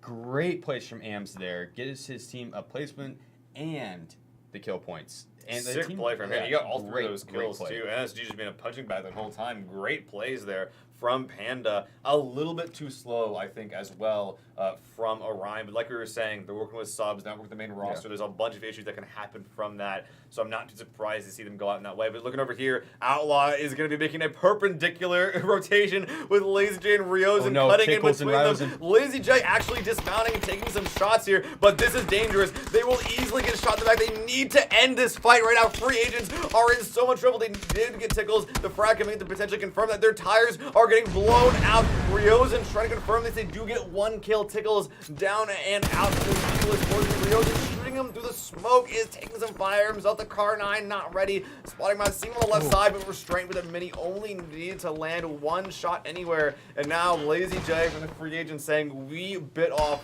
way more than we could chew. We are not walking away from this today. We're straight on the northeast. Pickles and Co. on the southwest. A couple of smoke grenades is the only thing between him and death. His car rolled away as it exploded. It doesn't look like it rolled far enough for Outlaws to get a line of sight on him. It's just restraint. Here comes the nade, though. Oh, no. It bounced off. Oh, it bounced just a little too far. Restraint now having to run through the open. He does have a little bit of a hill, but it's perfect. Restraint getting another headshot, taking Lazy J down, eliminating free agents in 14th place. If this was old comp, we would never have seen that. Yeah, maybe not. It would be less likely. Less likely. Driving through 2 teams, that's just unfortunate timing. So unfortunate. If they would have been maybe 5 seconds later or 5 seconds earlier, could have been different. But either way, 2v4, that's just unfortunate. And you should yourself between the entire team. That's almost like the worst way to take that as well exactly. at that point. IG Sangal here on the west side, quite a popular spot they find themselves in as well, with PLAYERUNKNOWN'S Esports Latin America to their south, as well as another team to their northeast. Could be hard to break out from that one. Look at here, Maddie getting a huge frag as this dip is just frag bait. A second frag coming on in, taking down T-Bone, Dicer as well, crawling away. O'Connell is the only one left up. They can just not catch a break at all. No, that is so unfortunate. Great nade out from Deranged there to pick up 3 people. O'Connell's just going to take off. Where's this fight in the next circle? Okay, big fight happening between NLG and Orion here. Evasion trying to stun up on top of this. Rocks might not get anything done with that. Klep 8 moving up a little bit. Thunder able to get the heal off as well. Evasion going for a flank, but was way too cheeky. Made it way too much noise. Their Wallstress trying to get the trade, or at least prevent the flush, and will get demolished instead. Klep 8 and Thunder demolishing NLG, and now Land will even be able to get rezzed as well, and they should be able to make it into zone, but with, I keep forgetting this team name, the team in the green on the northeast side, it's going to be really hard to get in with that team in that compound. It's going to be an easy gatekeep for them. Yeah, I mean, if they have vehicles, their odds of making it in the next circle. Whoa, Smokey versus Bonzo running in, gets 2 knocks right away. Well, that was an insane spray. Smokey just getting knock after knock. This guy has like no recoil. The headshots there, that is perfect. Absolute perfect play. Gonna be able to finish off both Rock and Marsalek. Now he's gonna back off, throw the smokes, get him, maybe both of his teammates up as well. Wow, Smokey, phenomenal plays. Nades coming out. Hopefully none of them are able to connect. Maro is trying to get the res onto Rajku, but third-partying shots coming in, trying to trail through the smoke, not able to connect any. They do have the vehicle protecting their west as well from PLAYERUNKNOWN'S Esports. Here comes the nade from Smokey. Oh, it looks a little too short. Good. Yeah, if you cooked it a little bit too much. Yeah, if it bounced there, Rash could have been in trouble. And now Mara and Rajku are in a huge bit of trouble as their ridgeline ends. They can't really use the low ground, and they're getting third-partied by, of all people, PLAYERUNKNOWN'S Esports with Sizzy on their team, that huge DMR arm. And once again, center compound. Yep. And not only Sizzling, but you got Uno up there to the northwest above PLAYERUNKNOWN'S Esports, and you've got the purple team up to the northeast. It's not even fair. Yeah, it's really not. This is not looking good for this is Bonzo team. Yeah, this is Bonzo. Yeah. It'll be hard for them to make their way in. They're trying though, and these long-range shots are very hard to hit at this range. 8x isn't gonna help too much when they have like bullet drop and whatnot to attend with. And they actually will be able to make it together to a little bit of hard cover, barely on the edge of the zone. So great recovery from Bonzo to not get completely taken out of the game here. Now the east side, however, this is the next big hotspot, the big boiling point, as we see the guardsmen here, the Deranged to their south, and the Outlaws to the east here, all vying for the exact same spot. Now, that being said, Deranged is going to be taking their cars and just sending it, while the Guardsmen will acquire this dip on the eastern edge, trying to shoot from here down onto these cars. I think he popped a couple of tires, if I'm not mistaken. It'd be really easy to finish that vehicle off. Miss hairspray and smoking off-road will... Oh, that... Because it was missing wheels, it swerved when she got out. Miss hairspray going down, getting finished by Dusty and Krusty. Claiming this eastern edge, although as I say that, they think they're claiming it. Outlaws above the hill. As well as O'Connell. O'Connell could step up and be a dominant factor here. This is kind of what we talked about, where he's right along the cusp of not being able to make it into the placement points, but at the same time, he's got the two different teams fighting in front of him. He needs something big. He can pick up 2 to 3 kills really quick. Yeah. He needs to do something big. And honestly, this isn't it. He needs to get top placement points. He needs to get a lot of kills. The initial shots coming out from Pickles, not able to connect with the headshot, and then Esports. Player One Esports getting the third party, taking Pickles down to half HP. Oh my God! There it is. Look at what's those just bullets. checkering around him. Oh my God! Restraint doesn't know how bad it is, but soon he will be bearing the brunt of that. As I say that, X-Side has been pushing onto the guardsman, immediately punished for that. A little bit of panic there, causing him to push an entire different other 4-man team, and Restraint able to push inside. And Wizards making a play here. O'Connell getting one down to the J Crew. Now he's getting himself in a 3v1 situation. Easy finish. Does not even get his flush. That's unfortunate. I think you have to go for the flush at that point. He does get the nade out in time to take down Dusty and Krusty as well, but it's not going to be enough. It does make Restraint's push in a little bit easier, but still that's easy very right there. tough. Look at the tracers. That's some easy. That's an easy Easier. rotate. Come on, Restraint. What's the problem? Are you dying or something? Get to the bottom of the hill. Prone it out. Almost there to cart. Oh, no, so close. Headshot. Connecting with the head of Restraint, and that eliminates them in 10th place, right outside the placement points. I don't think they were able to snag any kill points along the way either. Or I'm not sure. They might have been able maybe to one or party two, but something. not many. That's Not for sure. much, yeah. Singularity, meanwhile, have been having a very easy game so far, but now they're finding themselves in a fight against Orion. A couple of frags landing near them, but that is a lot of hard cover. Oh, it's gonna be good. Oh, he saw it coming. He tried to move, but it bounced right on top of him. But luckily, he will be able to crawl over to the line. He even has a smoke grenade ready. And Singularity not really in position for a push. A second frag could do it, but this is gonna be really hard. No, it's so hard to land. It needs like bounce off the hill over the rock, and that's not gonna happen. I didn't think it was gonna happen. What the heck? What? Great nade from Platinum. Able to bank it off the hilltop over the rock, and the explosion right by Thunder. Over the river, through the woods, right into Orion's lap. That's how the nursery rhyme goes now. That's how Platinum's writing anyway. Look at him here on the far west side, scrapping from Merkham. They have not had a good game this game, and this is gonna be the end of it, with Merkham getting eliminated in 9th place, outside placement point, just barely.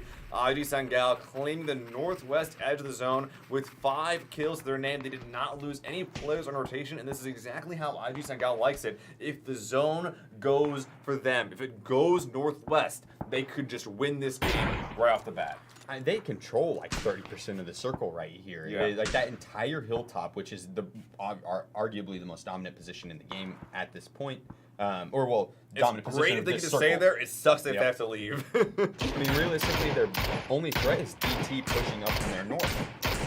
Because Player One Esports has no reason to leave that compound. There's no other 4-man team that can really push him. You have Alms off to the southwest, but he has no reason to push up and try to 1v4. So DT is the only team that could really put a hurting onto Oh my God, are you kidding me?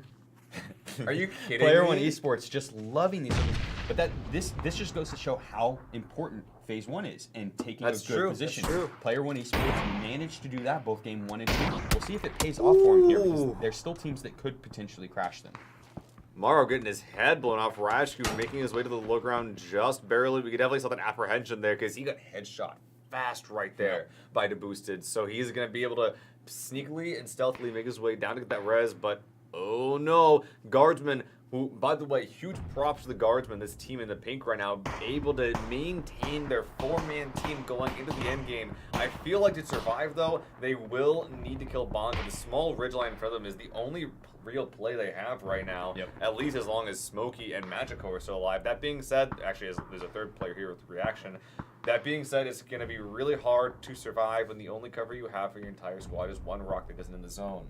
Yeah, they're going to have to smoke to get to it, but at the same time, they need to save as many smokes as possible because they're going to have to cross that street. This is an important fight on the north side, breaking out right now as we see IG Singal getting pushed by Singularity. They have a 4-man platinum as well. We have seen he has a hell of an arm, but they need to make this push happen right now. There's only enough space here for one team, and IG Singal looking like they have definitely on the better side of this fight, forcing Platinum to cover, picking some frags out. That one didn't look good, though. I don't think it went over the ridge line.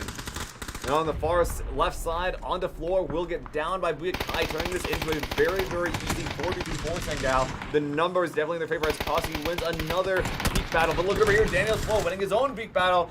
As it stands, 3v2 right now. IMC, Uno, and Koski, they need to keep fighting these, but a big flank on the right side will almost take one player out. But look at that, the zone coming in. That's the big factor here, as well as we see the kill lead, the third party spin, shooting Platinum in the back, and that's pretty much going to be all she wrote. Singularity again taken on by mostly Sangal, partially the blue, and partially the guardsmen on the far east side, which were able to claim the east side ahead of Bonzo team. So big plays from all our 4-man teams left. 5 teams up, 16 alive. That's a pretty good ratio right there. Yeah, it's a fun ratio to watch, especially in the late game, because you're going to actually get to see team fights rather than just one team mow down a bunch of runners.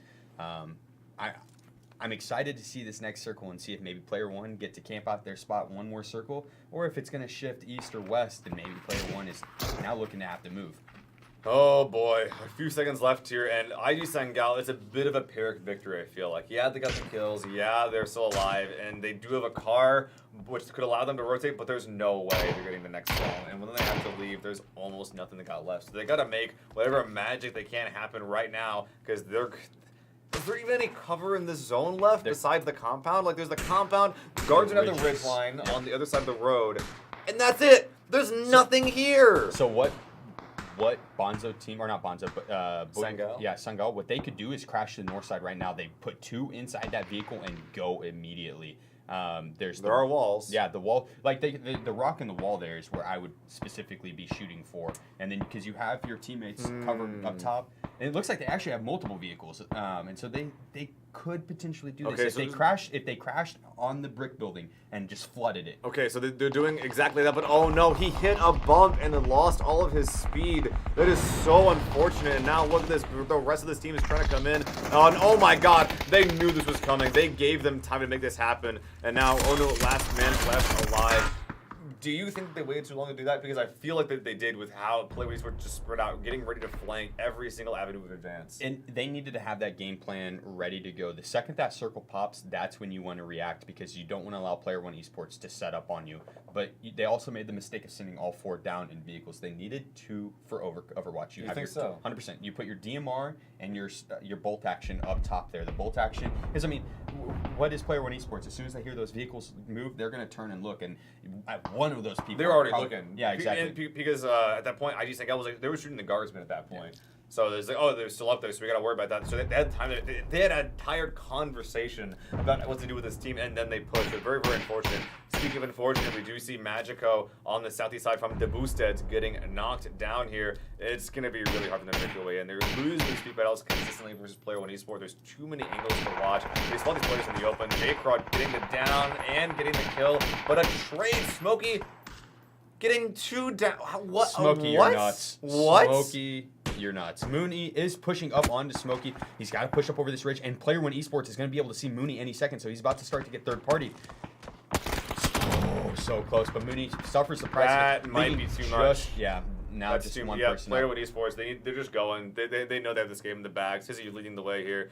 10 kills, this team's name, and this is almost going to be an impossible victory for anyone else at this point. They spot him too. They see the res. Dusty and Krusty holding on for dear life, getting a heal off. But once Izzy finds his new spot, he's going to see Dusty Krusty. He's going to scope in, sees him in the grass, couple easy headshots, spend last one left alive here behind the bridge line. Oh. And oh my god, Sizzy. Oh my god, the headshot and the body shot leading to another 12 kill victory. 45 points for this team in 2 games. Sizzling alone, 13 kill points to his name. That's more points than some of these teams have total. Most of them. Most of them, yeah, honestly.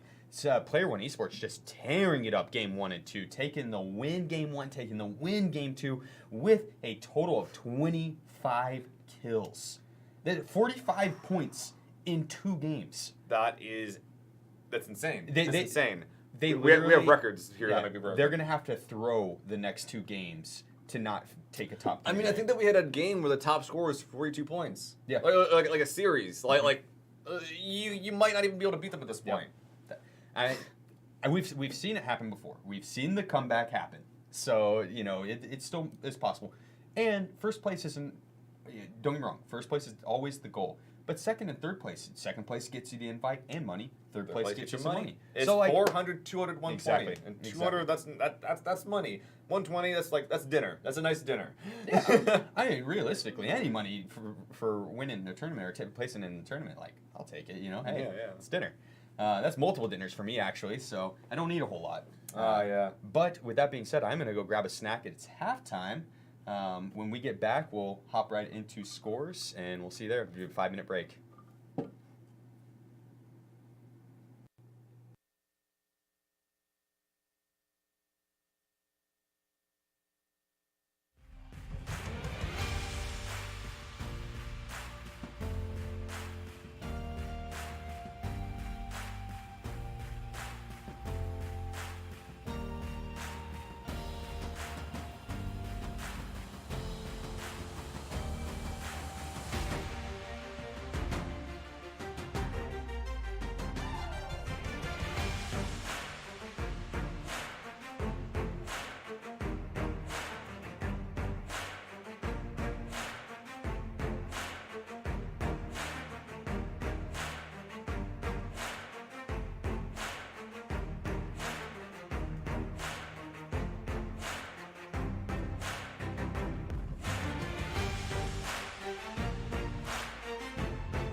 Welcome back to the post-halftime set of games. Games 3 and 4 going on the EU server. Before that, we do have our leaderboard up just to see exactly how far Player One Esports are ahead, and it's twice as many points. You could add in any of these other teams' point totals, and they would not compare to Player One Esports Latin America, who I believe are already qualified in the finale. So it's like...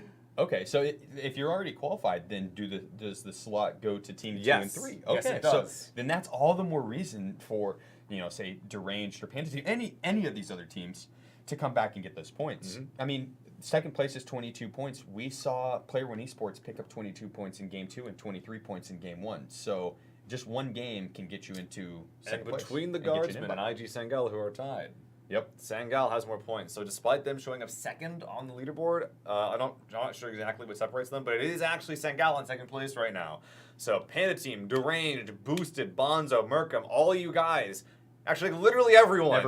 Everyone, you still have a chance. A first place with 10 kills rockets you up there, and all of a sudden, one more decent game is all it takes for second or third place, and that gets you into the finale. That being said, the scores are probably too balanced for us to see a wildcard team come into play this week, but second and third place, if Latin America still is in first place, which they probably will be. By the end of game 4, then that is the number to beat. That being said, Sangal 2 wins, Guardsman 2 wins, even Panda and Deranged with 2 wins. Let's say that could be enough, but not even 2 wins. If they just had 1 win with a decent game. Now, granted, that would require Player One Esports to do bad. Yeah. And maybe you could say Player One Esports got Gifted Circle. I mean, they did get Gifted Circle, but they had to work for that location. And then they got the kills on top of that, because just because you get Gifted Circle doesn't mean you're able to pick up the kills to go along with it sometimes. And so you got the handy-dandy FirstBlood Cup here. The best co-cast record ever asked for. Oh. I should put instead of the charity name, just I would love a graphic of the FirstBlood Cup. If there's an emote we can get for that. Oh, that's a good idea. You know how in all the streams it's make sure you're drinking enough water. It's just if I still streamed, I get 2% drop frames, whoop de doo. But if I still did, this would be an emote of mine. I would absolutely emotify that. That is awesome. I like it. But with that being said, we are going to be jumping into Erangel again, right? But now we're on the EU side of things. By the way, we are aware that game 1 was a little scuffed, and we apologize for that. We'll be looking into that in the future. And do we want to talk about the Molotov thing real quick? Yes. I guess so. Don't know anything about it. So right now, there's a bug with the Molotovs, and unfortunately, in games 1 and 2, they were not disabled. They will be going into game 3 and 4. Basically, as of right now, Molotov should not be allowed at any competitive settings, just because of the repercussions that it could have. It goes out and then has a chance on coming back, the flames that is. And so you might run into a building and it might look completely clear and open, but all of a sudden you're on fire and no one's around you. Instead of throwing Molotovs, you're now throwing bottles of radiation at people. That's pretty much it, yeah. Oh, God. That's pretty hardcore, actually. Yeah, so hopefully we'll see a fix from PUBG here soon. I know they've got the patch coming out this Wednesday, and they are fully aware of the Molotov glitch right now. Yeah. So I would assume, if they haven't already done a quick patch fix, they're going to end up doing one Wednesday. And so make sure you guys stay away from those globs of nuclear waste, as they are quite dangerous to your health and your point total, frankly. So please don't use them. Just if you see them, we'll be disabling them if we can, if there's some problems around that. But that's just an update on that. That being said, let's go back to the games at hand and some things that we have noticed. First of all, a lot of the teams I wouldn't expect to do amazing are actually doing a lot better than I thought they would. The Guardsmen is one of them that actually got to the end game with 4 players up. Yeah. If they didn't get demolished by boosters on one flank, I think it was Smokey who made a great M4 spray down on 2 different players that were hiding in the defilade, then they have a chance there. They could have won that, honestly, because the circle shifted to them at the end there. They could have played their dip the entire time. Granted, Player One Esports, you lob a nade or 2 in there, and that could play into effect. Yeah, there's really only one dip area. They lost 3 men, or 2. They lost 2 and got a 3rd down just from trying to take out Smokey. And I think Smokey might have had a teammate, I think it was Reaction or someone. He got there down himself. from Or not IG Reaction, Sangal, Yeah. so it was a 1v, essentially 3. yeah, it's not worth it. It kind of similar to game 1 where we saw the dip push from, what team was it? In what game, sorry? NPL or NPG. I can't remember the team. NLG? NLG, there we go. I do it something like that. But it was game 1. They pushed out of their open compound into the open rather, and trying to take a dip for 2 kills, and ended up costing them, I think it was 3 teammates, and left 1 alive. And we saw pretty much the same thing happen here. And so sometimes it's the high risk, high reward, and you have to weigh it out and say, I would much rather get the 10 points and the Player One Esports kills than get that extra point off to the south. And I don't even think they got the point. I think Smokey ended up... Oh, no, they did get the point, but then were quickly killed for doing it. And so just not necessarily worth it. They could have won the game. Either way, they did great making it there. Yeah, the Guardsmen as well, after everything is said and done, are in 2nd place right now. And this is one of our leaderboard grinding teams. So I'm super... I am super excited to be seeing how they and Panda Team can do going into the rest of these games on Erangel. And looking over here, this flight plan, Georgie is not in. This actually, I think, is relatively similar to game 1. So we'll be seeing how this is actually going to pan out. Hopefully all of our teams can, with a similar flight plan in the same lobby, can sort of mix up their strats that they feel didn't work. I'm looking at you, Wizards. I'm going to see some good stuff out of you this game, and maybe have a better mid-game, have a better position going into the end game. Yeah, and I mean, this flight path is a little bit more forgiving to these teams. The previous one we saw was a little bit more East Coast and cut off a little bit more. Got a problem with East Coast? No, East not Coast, at all. West Coast. Not at all. But I do like looting Gatka, and playing the first plane path didn't really offer that to me. And this plane path Still not an option. It's there. If you want to drive to Gatka for some reason, then yeah, I guess you could do that instead of going to like Prim or Georgie, I guess. That's fair. That's fair. But we are getting the plane path started, and wonder if we're going to see any contestation for military base or potentially Novo. Both. IG went Novo last time, so we'll see if they do that again. They will be going for it, but it will be contested by not only Merkham, but also the Outlaws, who are going to be going Millie. So IG claiming Novo. Not sure if they saw the drop this time and don't want to contest it, but they will be getting it for free once again. That worked out very well for them last time. If they can just work on the logistics a little bit more, they did lose Uno in transit on the way to Milta Small, which eventually cost them a couple more downs later on. We'll be seeing how they work with that as other 2 teams as well. Merkham will be taking the military outskirts, and Outlaws will be taking the military base proper. Yeah, and that's a good call. I mean, with the point system, kills are important, but I don't think it's ever worth RNG fighting. You don't want to ever put it up to outside of your skill where you're not going to get a gun and then all of a sudden you have 3 enemies around you with guns. I mean, that's why I hate hot dropping in any video game. And yeah. Oh no, Rock with the DC. Sucks. And it's inside water. This is one of my biggest complaints. Drown. Yeah, exactly. One of my biggest complaints with PUBG is if you do DC and the plane path ends in water, you're going to be dropped out into the ocean.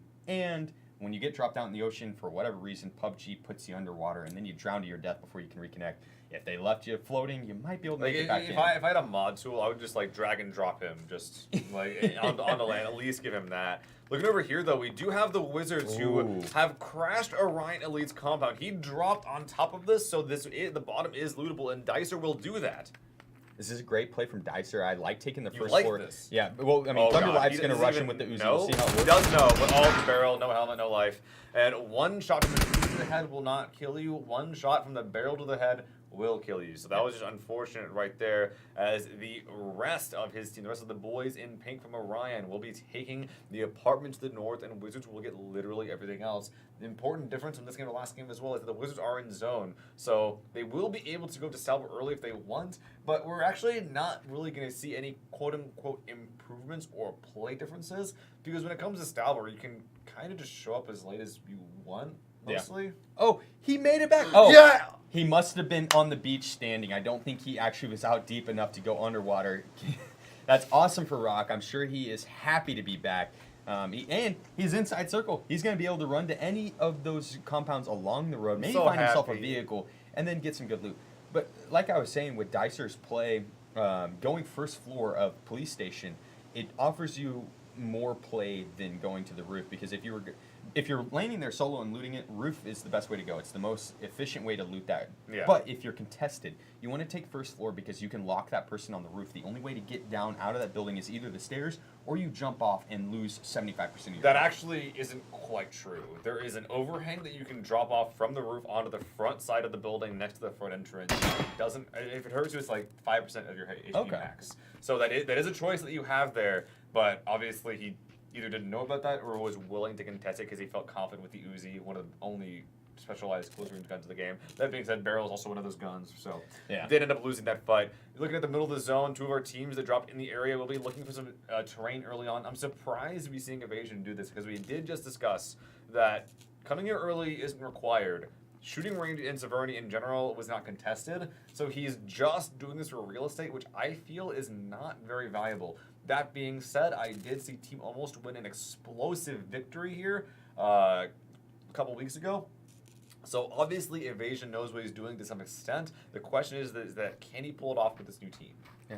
I mean, he's got the loot for it, and he can hold it down. It looks like Ultra is going to leave as well, try to reconnect with him. If he gets his team up there quickly, that could be pretty good. That's a common rotation spot. Any team that's wanting to go to the northwest is going to likely drive through that if they don't want to cross over the bridges.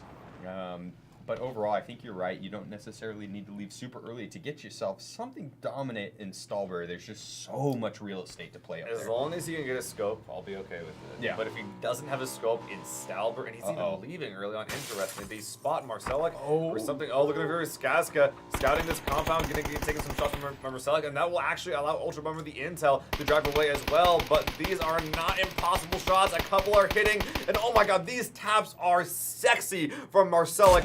One more will do it, but Bummer will be able to get over the ridgeline, back out and heal, and Evasion will be backing off as well, back to his compound, claiming it. Although he is still kind of driving around. I'm curious about what the plan is here from NLG, because it looks like that the Wizard Tower or something. I'm not even sure. Morrow, though, from Bonzo as well, going to be trying to find more and more shots. Bonzo, they're just camping rotations here in phase 1. Yeah, and I mean, it's not a bad call. Whenever you have Stallbury right off the start, you could, especially in this circle, you could pick any compound or any location to hold. I don't know what Evasion is doing. I'm guessing Ultra Bummer might have flipped his dossier there, and that's why Evasion took off to go. Did he like bump it? Okay, that makes all sense. That's my guess. Whoa. Oh no! What?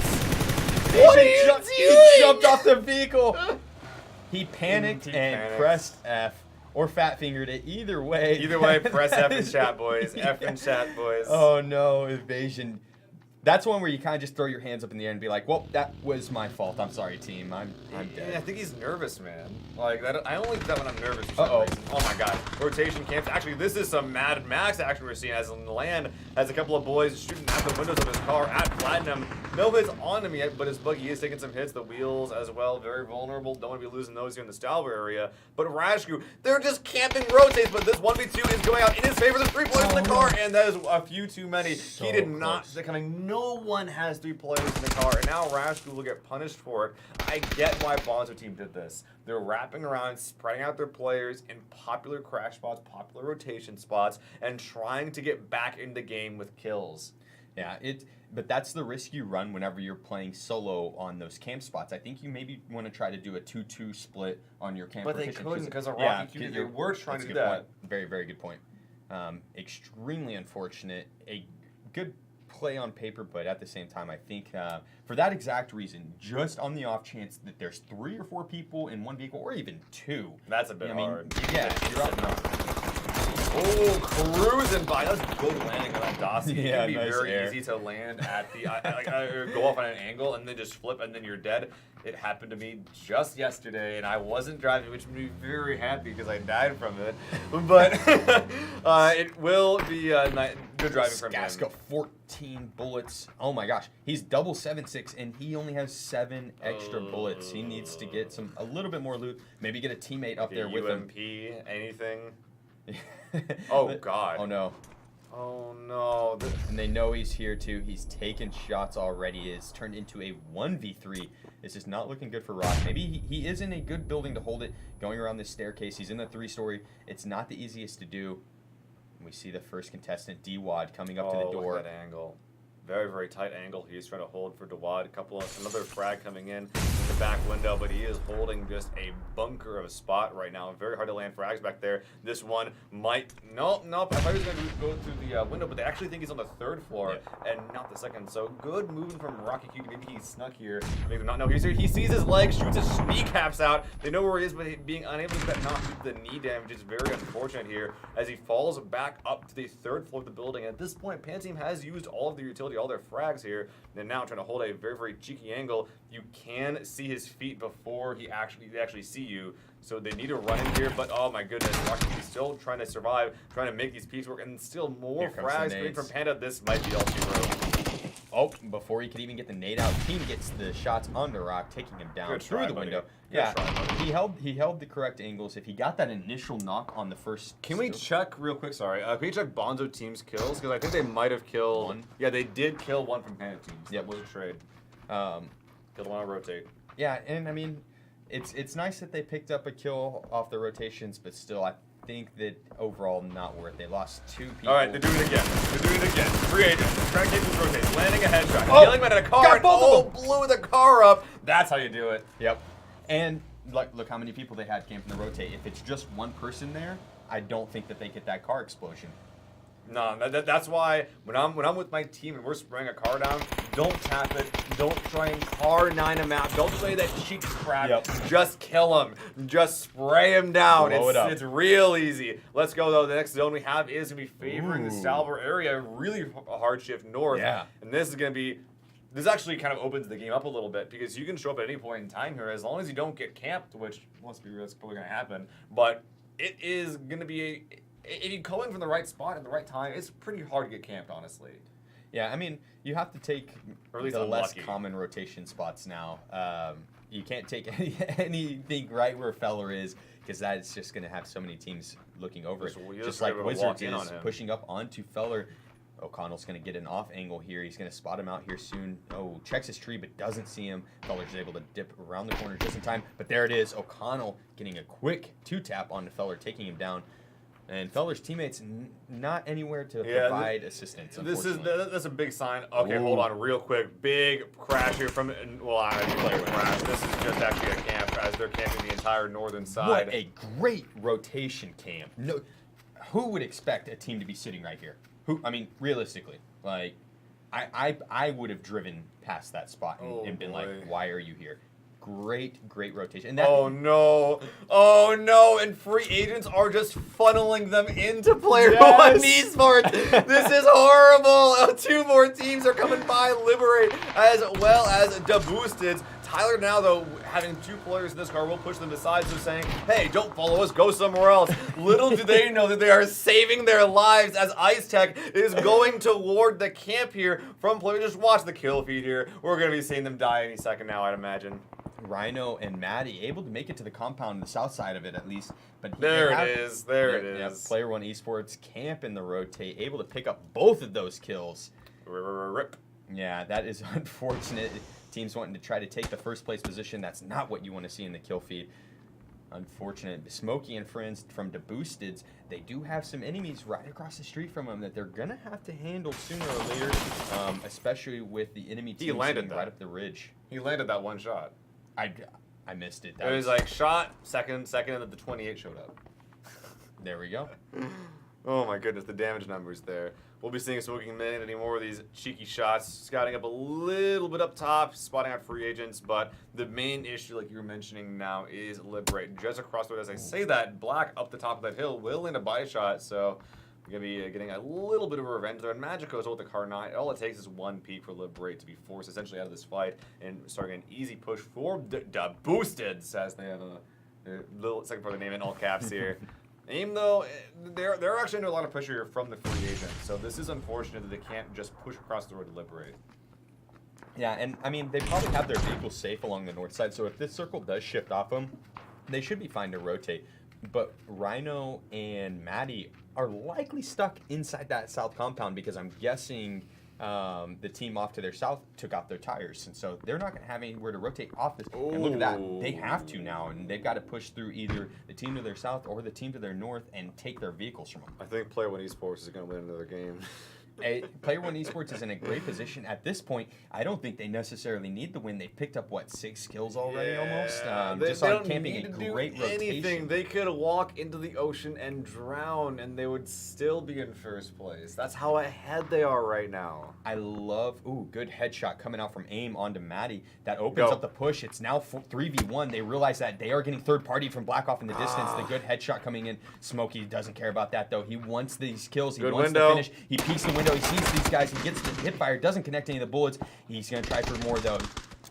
Maddie goes back down. The nade coming out. He's going in onto Rhino. Rhino gets the right side. There it is. Oh, what?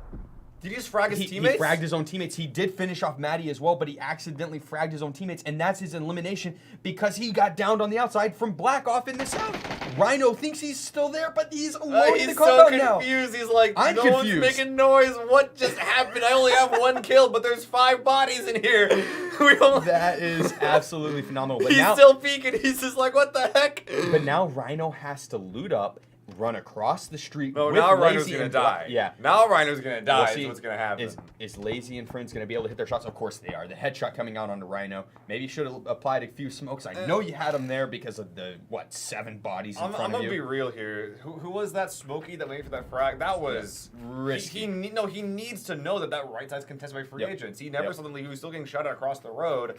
That's a big mistake right there. Looking over here though, Orion Elite looking for some redemption here against Deranged. They do get shot at right now and going up again a 3v4 with them being the 3 and not getting the initial shots on this engagement is going to make this a little bit awkward. Smog tries to smoke his way out of here, but it's not going to work. A couple of mini shots to his chest will take him out. Smokes here from Klep 8 will try to save his teammate, but a 2v4 situation here breaking out is not going to be easy for Orion Elite to navigate their way out of, as we do see Deranged pushing up on this right flank. There's a little bit more cover, fragging the location of Danon, losing the spray battle. Hairspray able to get the down. Klepe, last left, but they're in the open. One more peek into it. Hairspray going down, 2 down here from Klepe. This could be the hold that Orion needs, but wow, I didn't even see him go for that flank. Longest line in the flank of the Sentry around that north side, taking him down as well as the entirety of Orion Elite. Hairspray getting lucky that he ran out of ammo there.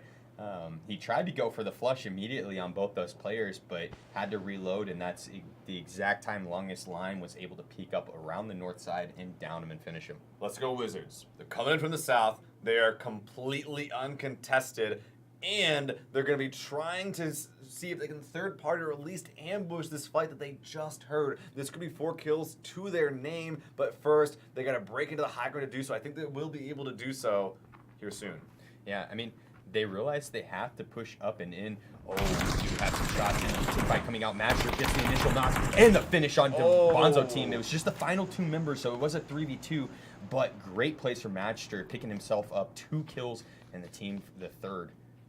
A lot of teams find themselves on this dirt road in the center of the zone. There's a little ridge line here, so it's very, very hard to push it, but Wizards going for it either way. They're pushing directly into Deranged. They have to do this. They see the Dacia, the remains of the conflict. O'Connell going in for a big flank with one teammate while his other 2 teammates can maintain the presence on the high ground. Spotting one out here. He is spotted, though, in return, playing behind the tree. O'Connell now going for a flank and a frag. Which one will work? Either way, I feel like this player is already dead, but barely able to make it into cover. A great play from Lime to stay alive as long as he can, but Basso getting his head blown off by the crack shot of O'Connell, landing even more. Jumping around doesn't matter. O'Connell is hitting anyone, but even as I say, the Hairspray getting a couple of nice shots onto O'Connell and take him into cover. Dicer gets a headshot onto Hairspray, though. Now it's 2 down. Longest Line's the only one up. He gets another flank off onto O'Connell. Nade coming out onto Hairspray, trying to go for the finish. Lime, just the flanker, man. He is getting these kills. He's getting the flushes, and the other 2 players on Wizards are now getting threatened by Lime as well as he frags Arrows and T-Bone, who's going for the res. This might be it for them. The frag detonates, redowns T-Bone, but the other player is okay. Dicer trying to help. Only has a couple of shots near Lime, but look at the mini map. They hear what's going on. Wait, there's Maddie coming in, and then right behind there's IG Sangal. Everyone hears this fight. Everyone wants a piece of it. They want these kill points, and they realize, like, hey, if we want to get in the money or get invited to the final, we need these kill points. And so they're starting to push. They want to get aggressive here. Maddie gonna trying to get a flank onto Wizards. Dice, or it seems like looking good for Wizards. They are now surrounded. They were able to get the rest. Maddie with the flank. Shots coming out. Pulling back over to the high ground, getting some hard cover, but this is leaving Arrows and T-Bone alone to fight Lime. Bounces off the Lime tree! Does some good damage, but doesn't down the player. Longest time trying to get a spray out in through the smoke. Isn't able to connect. Arrows going in, one flank on the left, one on the right, but it will not work out as that hip fire shot just did not quite land where he wanted, but he needs now to react soon because Maddie to the north as well as the rest of IG Sengal might be coming in for a flank. Maddie coming back over to Buikai and Uno's in ambush. I've seen a scene from Fallout New Vegas that looked exactly like this, and I died a lot. Let's see if Maddie's gonna die the same way. Buikai waiting in the rocks and shoots him in the side of the head. It's gonna be IG Sengal eliminating deranged EU. But look at this. This is such a different ratio from our previous game. 10 teams alive and 26 players. There's almost no 4-mans left up. That being said, one of them is Player One Esports Latin America, and they're once again taking center zone. Moody going down, getting flushed, and that's the Guardsmen, our second place team right now, getting flushed down and out. There's only Dusty and Krusty left. Dusty was able to make it out of the compound, running south and gonna get upside along a rock. Says he didn't see him. And Player One Esports wasn't able to spot him out in time, and so they clear out this compound. They realize it's clean, but Dusty and Krusty now is down to a solo. Dude, they're just so smart. Like they're killing always it. in center. Like if they don't show up in center in phase 1 and 2, they know how to get there in phase 3 and 4. Like they're unstoppable. Player One Esports. We'll be seeing if they can maintain their presence here, as there are a couple of strong teams coming in on both their south and their eastern edges, and they will be coming directly into the fire lines of Player One Esports. The west side, however, is another big threat we're looking at, as Singularity are trying to third party fight this breaking up between Panda Team as well as the free agents in the northwest, as they themselves get third partied by Mercury. Look at all the third parties coming down. Skaska third partying T-Bone, who's trying to third party by Buyukaye, who's trying to third party Dusty and Krusty, who's getting third partied by Outlaws. I'm already confused, man. This is literally a third party heaven on the southeast side. And Stalber.exe, by the way. Wizards doesn't want any part of it. They are going to try and take off towards the west, make it uphill. I mean, they've got Skaska, the solo down there, but I don't necessarily know if they know it's just a solo with the way they're playing. Ooh, T-Bone going off on his own, finding Buyakai in the open, getting him down really low. Nuno knocked down very low as well. T-Bone going for a risky play and actually will get punished for it. No one on his team ready to go for the push that he wanted to go for, and Buyakai will get that kill after a couple of shots landing his way.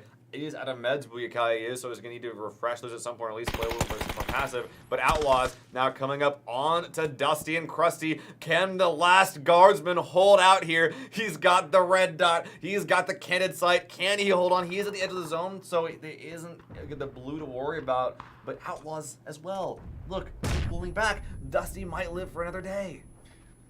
It's a good call from Outlaws. They realize they're on edge. I mean, if they know it's a solo, sure, you want to push that. But once you spot out one player, you kind of have to assume it might be multiple. Sizzling, getting a headshot on the nav. They're going for a 2-2 split. That's the cheekiest thing I've ever seen. They're in center zone in Stalber, and they're going for a 2-2 split.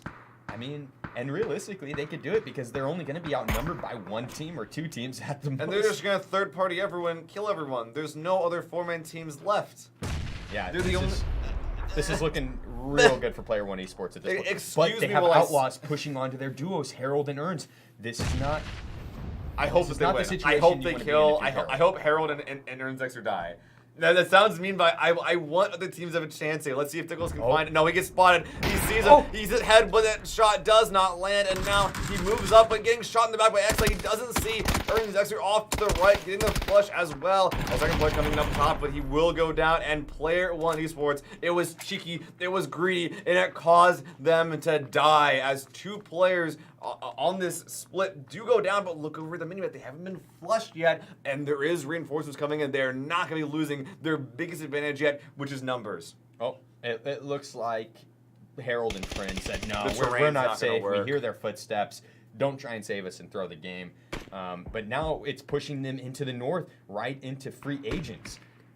There is a gigantic hill, so I don't think that free agents are going to be pushing up this anytime soon.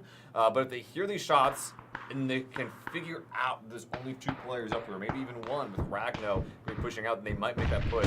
Free agents, though, looking like that they're trying to make a big statement on the north side, as free agents do find Ragnadoy and take him down, leaving only the star player of Player One Esports, Sizzy, left alive in center zone to crawl it out. That being said, 8 kills, top 7 placement at least.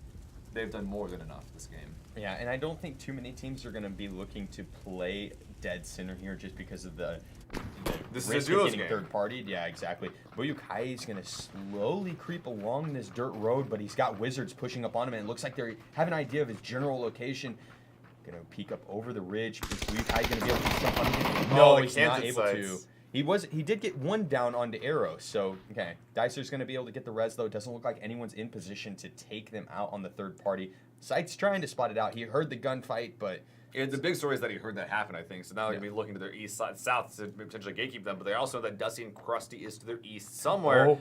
Didn't He see did see him. him. Didn't see him. And Dusty definitely saw the Outlaw. So he's going to be repositioning there behind that rock. Second luckiest nerd alive. I already said that once today. So Dusty Krusty living in the day, trying his damnedest to get into those placement points. yeah, I mean he's done a really good job so far. He's made it past the single point placements. Now he's into the 2. Still not much, but he's got top 6. He's going to be able to make it further too, Nice I believe so, headshot. because Wizards has a hard push ahead of them. Nice headshot from X-Light. Will take one down from the Wizards, and they're looking at the number alive, and they're saying maybe we can get something happening with this. Getting one down. Arrows, the last one up. He's not going for the res. He's simply taking the 1vx, whatever it is. The smokes are out, so X-Light knows that someone is here. Popping the grenades, trying to flush the body. Might be able to see the smoke. I'm not quite sure, but we'll be able to at least get spray down, and the frags eventually will take Dicer out. But now, though, haven't quite spotted Arrows. Hiding in the garage. Can't see him through the smoke. Dicer, X-Light going in. Free part of the smoke, but he does get taken down the smoke. Actually, he's not in the garage. He's on the outside. That'll be an easy kill for Restraint. Would you take 2 kills with losing a player there? This late in the game, yeah, Okay. probably. I don't know. It really depends. With this circle, they kind of got gifted circle, so they weren't going to have to push through any team. They could have played that and not lost anyone at all. You need to play a little more tight and go for the trades rather than have one run off to the south. And you don't want to put yourself in a position where if you get down, you get finished immediately without This is getting something turned I've off. been noticing is that you don't want to go for a flank if you don't have an established line. So Yeah. I guess then one player right, one player left. It's like, all right, you take a 1v1, I'll take a 1v1, and we'll finish the fight faster that way. I guess it doesn't make much sense. Like speed and how fast you can accomplish fights is like a big important factor for how good a team is. I think, for example, like the length of how long the Wizards took to take down the range at the end there. That probably could have been done faster if they had like a better approach. But either way, taking 1v1s like that, you gotta have perfect speed. Look at over here, free agents. We even find the solo sneaky snake of Dusty and Krusty and take them out. Free agents, the only 3-man team left alive. It's them with 3. It's gonna be, I think that's Merkham to the far west with 2, and then Outlaw and Player One Esports, our current first place team in center zone, with 1 player up. Player One Esports. Sizzling win this. Oh, you think he can? He absolutely can. I believe it. I mean, it's a 1v3v2, and if Outlaw is able to take down Xvolution or Ryos in here, I mean, then it's literally anyone's game. Oh, 11 kills already for free agent, though. They have done their work, and they have done more than enough. This is a team of very, very strong fraggers, and here in Salver, they've been able to show us exactly how strong they are. Now, though, they just need to find some intel, and this is more important than mechanical skill. This is survival instinct. This is trying to figure out intel and where people are, and they are now slowly figuring out where this is. And intel for this 3-man team is one of the most important things they can find. And looking over here, they hear these shots and are immediately trying to flank him. Ryozen going for that push, popping a ton of smokes to Restraint, is trying to make his way in. Now getting a shot by the west. He's watching the right, but needs to go into the smokes right away, but not in time. Ryozen finds him out over that hillside, just at the edge of the smoke, and takes him down. The 12th kill getting chalked up to free agents' books. Free agents is playing the final circles phenomenally. They're rotating up and around. They're taking They out were on the his low solos. ground earlier. Yep. Yeah. I mean, they literally rotated along the edge and took out the two of the remaining solos, leaving up just Merkham with the 2-man and then Sizzling. Scrappy and Catfish need to land a headshot to their lives. They need downs because free agents is so spread out that if someone gets down, it's going to be kind of hard to get a res on them. They might be able to make it happen. There's a lot of hard cover there, but at the same time, it's still a slight risk. They will instead decide to rotate into the zone. That rotate is going to put them in the low ground and right in the clutches of Sizzy. So at this point, this is the play that essentially says, free agents, you kind of win here, I think. It's close. It depends on what Sizzlin does here. Sizzlin could be a huge impact. If he spots out Lazy J and then downs him, he might be able to do something. He's hiding in such a... this is hiding in plain sight, ladies and gentlemen. Granted, he's got a bush kind of covering him, but whenever you're scanning the area, you kind of look towards the hard cover, the rocks, the trees. Pants are the right color. Yeah, right? And so he's got a pretty good Catfish location. is down. This low ground push is not working. Ryozen spotted out there, able to spread out along the entirety of the high ground. Lazy J in the southwest, Ryozen and Exo in the southeast. They have every single avenue of advance covered. I think this is checkmate here for Merkham as Exo moving in. Catfish finished off by Lazy J. The only question is that will Sizzy get second or third? I mean, I'm guessing second because they know where Scrappy is. They They spot see him out him. right here. They see Exolution has the hard cover. Here goes the spray, the God, headshot. 2 shots. Taking Scrappy down. Merkham in third place. See, like, that's the hard cover I'm talking about. He immediately goes to check the hard cover and just free-fires. There you go, He's Exolution. pre-firing the sky. The bullets will eventually come down and land on top of Sizzy. He's baiting. He wants Sizzlin to pop the shots on him because he has Ryozen and Lazy J just ready for it. Is that smoke? Was that a frag? This is a Oh my frag. god, it was a frag. He knows that he's around here somewhere. Goes in the cover on the wrong side of Sizzy. Will Sizzy take the shot? Does he even have sights on him? I don't think he does. No, he does not. This little ridge line is... Oh, no! Okay, he sees him, shoots him in the back, goes to the spray, goes for the flush, gets 1 kill, but getting shot from the far side of the smoke just enough. Peeking left, spotting Lazy J, but couldn't quite do it. Translated or telegraphed his actions a little bit too much. The pre-fire from Lazy J too much, and with the most explosive win that we have had today, it will be free agents. Pick him up, by the way, with 15 kills here in Game 3 of the Survival Sunday League, Week 5. Exolution coming out strong, 7 kills. He's always been strong.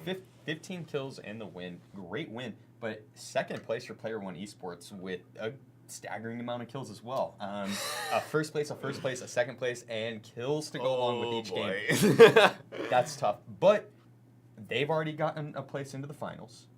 So there's 2 positions open for that. On top of second and third place also paying out. So some of these teams towards the bottom of the leaderboards, like free agents, coming in strong, 25 points in one game, that's going to skyrocket them up in the leaderboards. Yeah, I'm looking forward to see what the leaderboards look like after this game, because after first place, it's damn close. Yep. And like we said, pretty sure that Player One Esports already have a slot, so it's going to be up to the second place team, the third place team, for who is going to get those placements and who is going to get entrance into the finale, fighting for 5K. And I'm looking for a lot of teams. I think we saw the Guardsman there. I think we saw IG Sangal up there.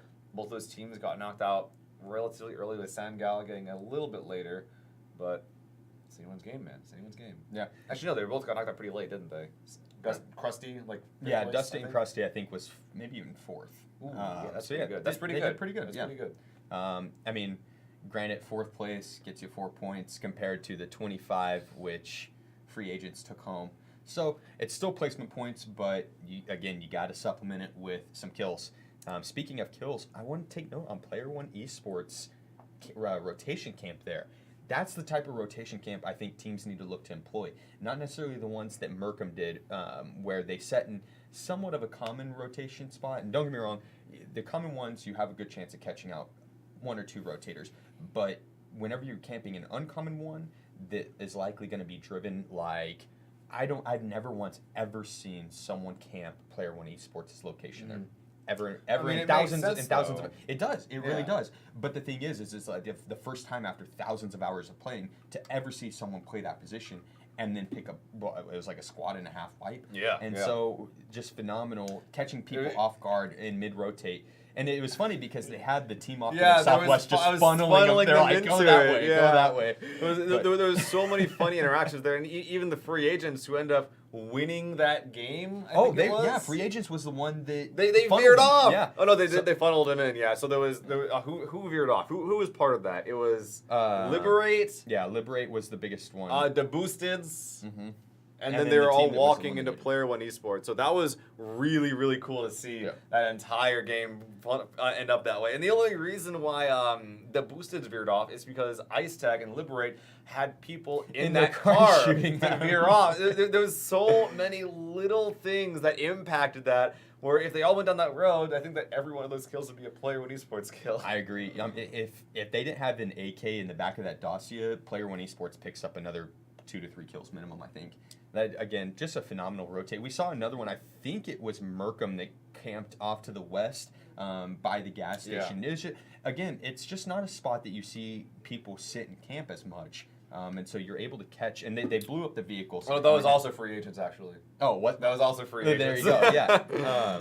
Either way, The play in Game 2 on Miramar makes a lot more sense now after Game 3 having it work. Because they were the ones that, in Game 2 on Miramar, there was a team that was like rotating perpendicular to them across the road. Oh, the yeah, teammate for that free agents just stopped. shoved himself in the middle of that rotate and then just died for it right away. That was just so unfortunate on timing. The fact that as they round the corner, there's 2 off to their left that they didn't see. They didn't see they might have. If they did, probably it's bad. If they did, it's They bad. probably hurt them, yeah. But either way, when they stopped to camp that rotate, pinched themselves right in between two different rotators. It's just not ideal. Yeah.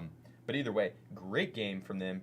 Player One Oh. Esports, 60 points. I think that's a We've I think that's a never high. seen that record after 4 games, and Player One Esports Latin America are there Accomplished it. after 3.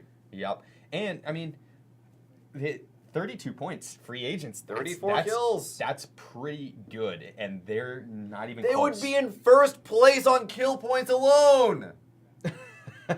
What? Oh my goodness. What? I'll give it to them. 13 kills, 12 kills, 9 kills of first, second. That is probably the most consistent team I've seen in a 3-game series for FirstBlood's league. Any of the past Survival Sundays, realistically, I don't think we've ever seen this high of a scoring. We saw it a little bit from P9, we saw a little bit from Teletubbies, but nothing this demanding. And honestly, the Player One Esports, they play with us like almost every week. We've never even seen them come out this strong. They're riding this momentum all the way to the bank. They're already billionaires. They don't need anything, but they're still taking more. Why do you do this to us, Player One Esports? So at this point, I think it's safe to say this is a battle for second and third place. And we have a lot You can't get 28 points in one game. No. Oh, I mean, you could. That's You can't. It's 18 kills. We've seen 18 kills happen so many times. We've seen 25 kills happen before. We've seen 24, 20 kills we've seen. And now, don't get me wrong. It's hard. It's a very hard thing to do, especially in the new point system where more teams are kill hungry and they're fighting, and we see the numbers dwindle a little quicker. And so, 28 points not likely going to happen. And then on top of that, you're going to have to get 29 points for the win. Plus, you're going to have to hope Player One Esports goes out early with 0 points, which, as far as today is going, I'm guessing it's not going to happen. But second and third place, very open to, I think, almost any team. Realistically, the teams towards the very bottom, they're going to have a phenomenal game 4, and then hope that the second or third place team does terrible. Not likely to happen, but it's possible. Top half, I would say. Pretty open. Top half. Pretty open. Yeah, entirely. But yeah, we're going to be jumping into Game 4 here soon. We're going to switch. We're still over on the EU side of things, but now we're going over to Miramar, the final Miramar of the day. You know, I've been Fun liking match of the Eric a day. lot more than Miramar with this point system, if I'm being completely honest. Really, I'm liking Miramar a lot just because of the Really? loots. The scoring system, I agree with Erangel, but the loot system, the fact that you can get so many DMRs and snipers That's good. That's a good and point. scopes makes Miramar so fun. So Yeah, fun. everyone's got the same rifle, Yep. the same scopes, and I guess at that point you're just playing the entire game with no helmet, aren't you? It's more common than you would like, unfortunately. Yeah, just turn helmet spawns up, or maybe make it an option to put them in your backpack. Just make a big old item. Just get an extra helmet. Here's a question for you. We have Player One Esports probably going to finish in first place. I think that's easy to say. Who's your pick for second? Oh, good. Well, let's look at the scoreboard again real quick, because I actually was so flabbergasted that By the points, didn't- yeah. I didn't even see, remember. Okay, so free agents, they got their win. I mean, look, anyone in the top 8 stands a very good chance, in my opinion. Or, I mean, Merkham's going to have a win and some good kills to go along with it, but I mean, my NA pride says the Guardsmen because they're only NA They're doing team. well too. Yeah, they're putting themselves in good position. I mean, they've gotten to 5th place, to 2nd place, and 5th place, so they're consistently in the placement good points, kill points on top of the kill points to supplement it, and so they're doing really well. Free agents, I mean, not as consistent. I mean, with their round 2 eliminated in 14th place with only 1 kill, but they picked up 25 points in game 3. I'm also looking at a Panda team, but they're a team that I loved in the past. But it's essentially a completely different roster now from the Panda team that I used to know. So I gotta sort of like rediscover them. I gotta figure out what their strengths and their weaknesses, and see if I still like them after all of that. I will be looking forward to learning more about them here in game 4. Beyond that, though, I think I'm pretty much just sticking with my NA pride, saying the Guardsmen. Looking at them and look at this, they've actually. They tied. They were tied after game 3 with IG Sangal. And after game 4, they're still tied. Or no, after game 2, they were tied, and now after game 3, they're still tied. Yeah, my bad. But I'm just curious though, because the tiebreaker right now does go in favor of IG Sangal. I need to hit that one home. So the Guardsmen do need to exceed IG Sangal in points to get past them, and that's going to be very impactful going into the next game. Yeah, because they're not going to win a tiebreaker. I think I'm with you there on picking the Guardsmen. Looking just on placement points alone, they are the 2nd most consistent team. I mean, IG Sangal, they've been in the placement points each time as well, but it just hasn't been as much. It's extremely close. And then IG Sangal is able to pick up the kill points to top it off. Oh, he's like, what am I wearing? What is this floral shirt? What's looking around going on? Super confused. But yeah, I want to see the Guardsmen take a second here. And honestly, free agents, I could see them holding it too, but they need to make sure that they at least pick up a few points here. They don't need a whole lot to secure their 2nd or 3rd place, as long as IG Sangal and the Guardsmen don't have a phenomenal showing. Or not even a phenomenal showing. I mean, they only need probably like 10 points to secure a 2nd place. All right, well, we will be seeing if they can, in fact, do it. This flight plan we're getting is pretty mean to teams. Very, very mean. Hard to find rough. car spawns. They're probably going to see people force into Val Del Mar and maybe even the Los Angeles area that I haven't seen anyone drop in 2 months. Yeah, it's been a long time. A long time. So I'm hoping that someone drops in the Los Angeles area. It's a good spot, I think, kind of ish. This might be the most unforgiving plane path I've seen in a while. This is pretty far south. I mean, with such a large map too, Miramar being the largest, 8x8 with so much real estate. And it's cut off effectively, like this is gonna 75% of the map. This is gonna make even more value for teams to do what they've been doing, which is just find a car and get a dodge. So probably seeing a lot. And look at that, everyone's seeing this and saying, no, we're not gonna take what little we have on the flight plan. We'll instead take our chances on the road. And seeing 2 teams probably going to be fighting for car spawns, or at least for Impala from that alone. Los Angeles, once again, quite hot. Looks like Outlaws found something they need. That once again, Outlaws, one of our top teams right now to look at going into our 4th and final game. Same offenders drop in Los Angeles, and oh boy, Kado's looking hot. Oh goodness. And you have to wonder how many of these teams are just going to drop down, grab a vehicle, and get out, or how many are actually looking for the kill. I'm sure most of them are going to try to do that. You would hope. But realistically, I mean, some of these guys that are at the bottom of the leaderboards, they realize that they have to step it up in game 4. And so this is a good chance to show yourself with, what is that, 1, 2, 3, 4, You know, I'm not really seeing many people look for car spawns, and mostly see people look for buildings. Over here, though, Lost was able to find himself a quick early double barrel. Marcelic, 1-shot lane. You're missing the second one. Lost is getting turned on by Marcelic. Might even be able to catch a couple of teabags there if we stayed on it. But looking over here, Bonds are able to claim both the Luchador Arena and the casino. So quite a few splits here. It looks like Liberate seeing here what's happening, how it want nothing to do with it. Rhino coming in to maybe pick up Tyler now. Well, Next Level Gaming, Bonzo team, as well as, oh goodness, the team in blue. I don't know the name, I'm sorry. But our teal team here to the southeast, Orion Prime. These guys are here to stay, and they are here to frag out. Oh! Raj and Morrow picked up Rhino. They didn't even want to be a part of this. Just let him go.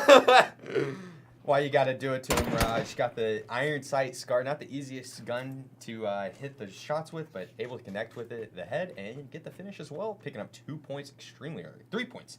That's their 3rd kill. And so like I was saying, these teams that are hot dropping, it might seem like they're just, they're wanting to either die or get some kills off the start. But realistically, if you need a lot of points, you have to hot drop off the start. I mean, if you're wanting like a 20-something point game, this is a good way to get it. As long as you can keep all 4 alive. We'll be seeing if they can, as it looks like Next Level Gaming taking a very defensive approach to this fight. There are 2 of them claiming a very, very strong defensive building with the rest of Orion Prime around them. Looks like Evasion has gone for the camping strats.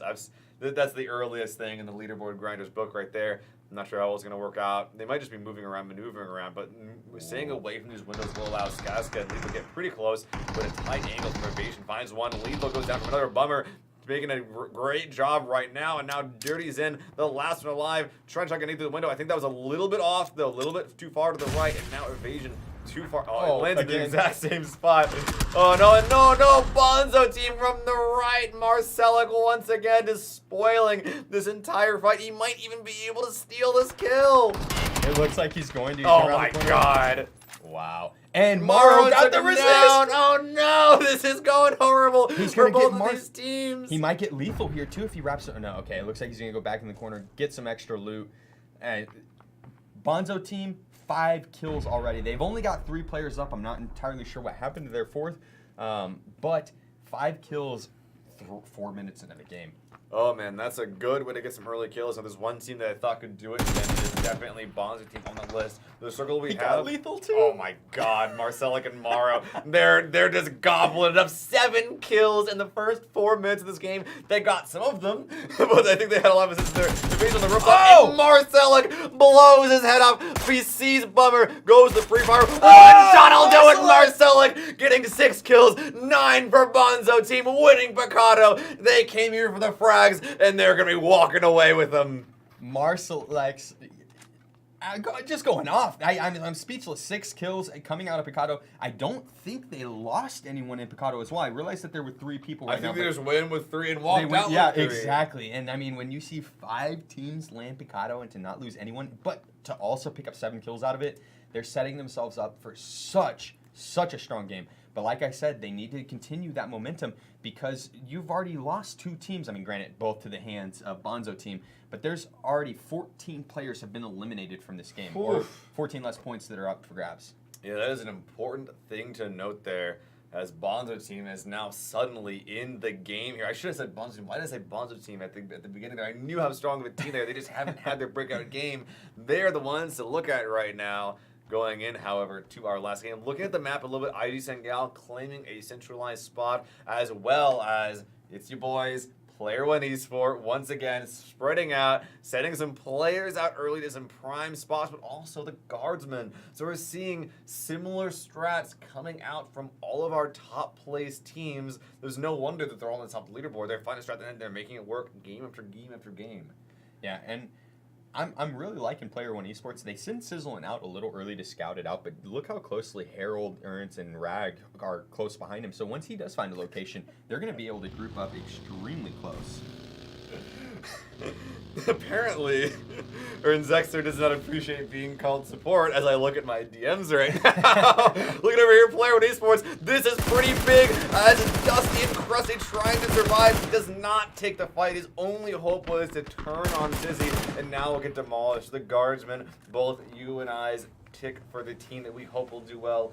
Losing a player in their scout from Dusty as Sizzy camps this rotation path span as well. Spotting Harold and Ragnadoy off in the low ground as well. They're trying to get some return fire on these players, but this might be too much as they're accepting a 4v2 trap behind this car. This might be the end for the guardsmen. Yeah, Sizzling popping some good shots with the support fire from Ernst, and Ernst was able to finish off the player. The support coming out. What from a good teammate. Great shots though coming out from God, Sizzling. he's just the best. He's got over 400 rounds with the 8X Mini, so he's just going to be able to make it rain. Sizzling. Okay, but he got a lot of those Ernst probably does too. I mean, look at Harold. He's got 270. I don't know. I think that Sizzy gave. I think that Ernst gave Sizzy a lot of those bullets. You know, he's just like, you're the best. Look, he only has no ammo. Don't worry that 7.62, ignore that, but I'm sure that he gave Sizzy all the ammo that he needed to frag out to his heart's content.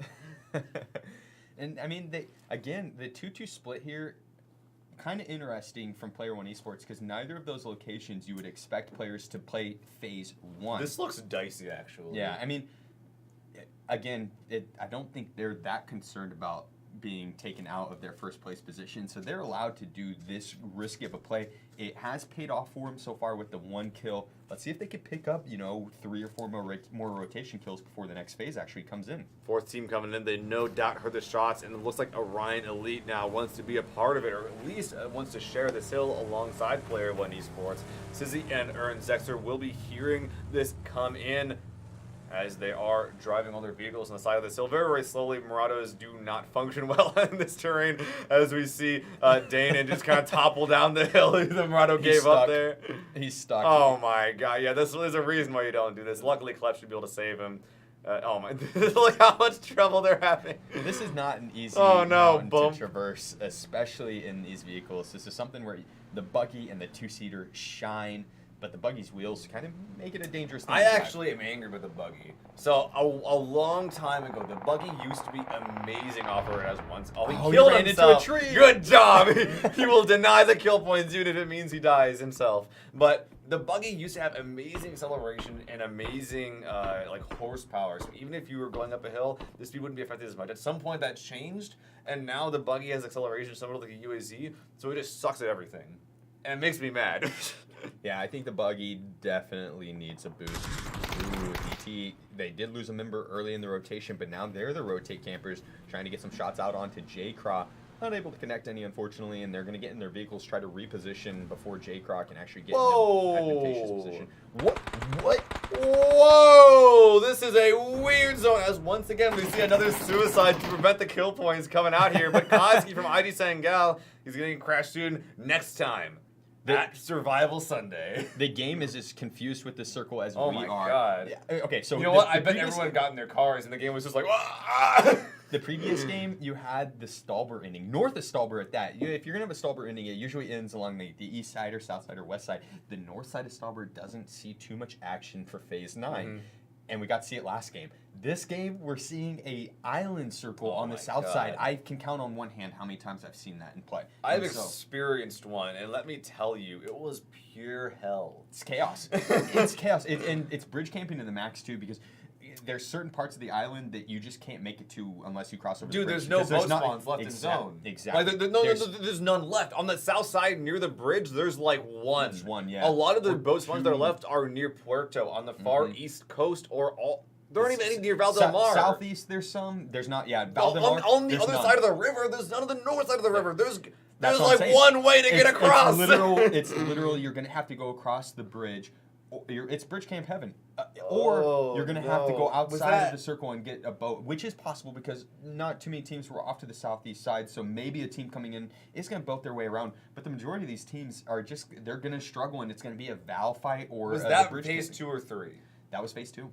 Okay, so it's not gonna go hardcore center yet, because that was phase 3. It would probably just go south, but it still might hard shift north. I don't think there's enough room. I really don't. I'd have to look at the map again, but as soon as I saw that, I was like, if I were the IGL for a team, I 100% would be like, that's an island circle. We have to make it over as soon as possible. I mean, like literally, if you're not one of the first teams across, you're not gonna win that game.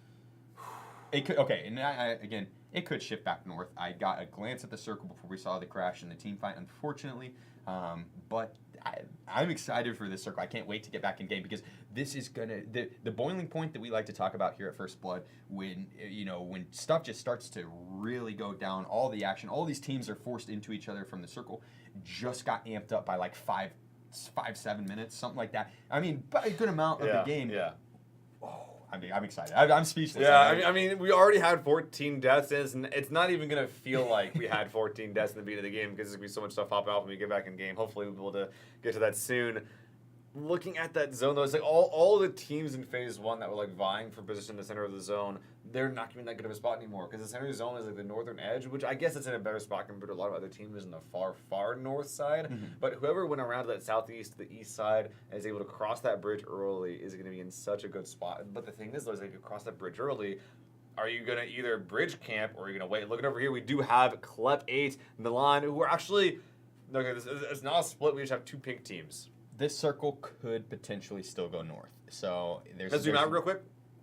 There's just enough room for I think it to fully kick up. We'll see with this next circle though. It's gonna be very telling. No, that is a South Island circle. This team camping the bridge, Klep and friends, they are in such a dominant position to pick up so many kills. Actually, Boyukai, they're in the best position to pick up the kills because they're camping the north side. But they're of the gonna bridge. die if they stay here, man. Like they can't. They got a boat. Oh, they have a boat. This is nuts. Perfect. This is perfect okay. for 'em. So they're gonna be in a good spot, but let's see what's going on everywhere else because those are the teams that are screwed. Wizards, Player One Esports, Liberate.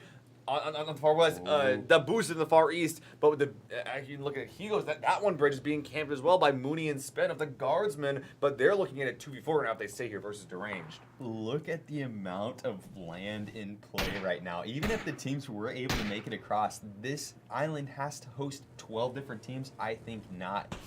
This is going to be crazy. Longest time trying to push across the bridge. He does spot out Spin. He shoots Mooney off the left. Oh, send it, Hairspray. Oh, come on. I wanted to see Miss Hairspray just send it across. Lime will be moving across. I like this slow crawl there, slowly forcing this team back. But a frag coming in. Might be feeding into them, but Mooney is getting third-party shot in the back. We see this. Actually, that's a different team. My bad. But another car bringing it on up, solidifying this bit of cover. Mooney was spotted chucking that frag, so it will be easy to punish that, I think, with their own frag if they do want to do that, as well as being able to wrap under. Mooney spots that, but Lime, once again, the eternal fragger, might have a flank on Spen soon. Or Mooney. Nice shots coming out from don't lean there. Don't lean there. We would have had clearance for that. Yep, he could have taken his time and gotten the headshot too. It didn't look like Mooney was too interested in jiggle peeking it or moving around all that much.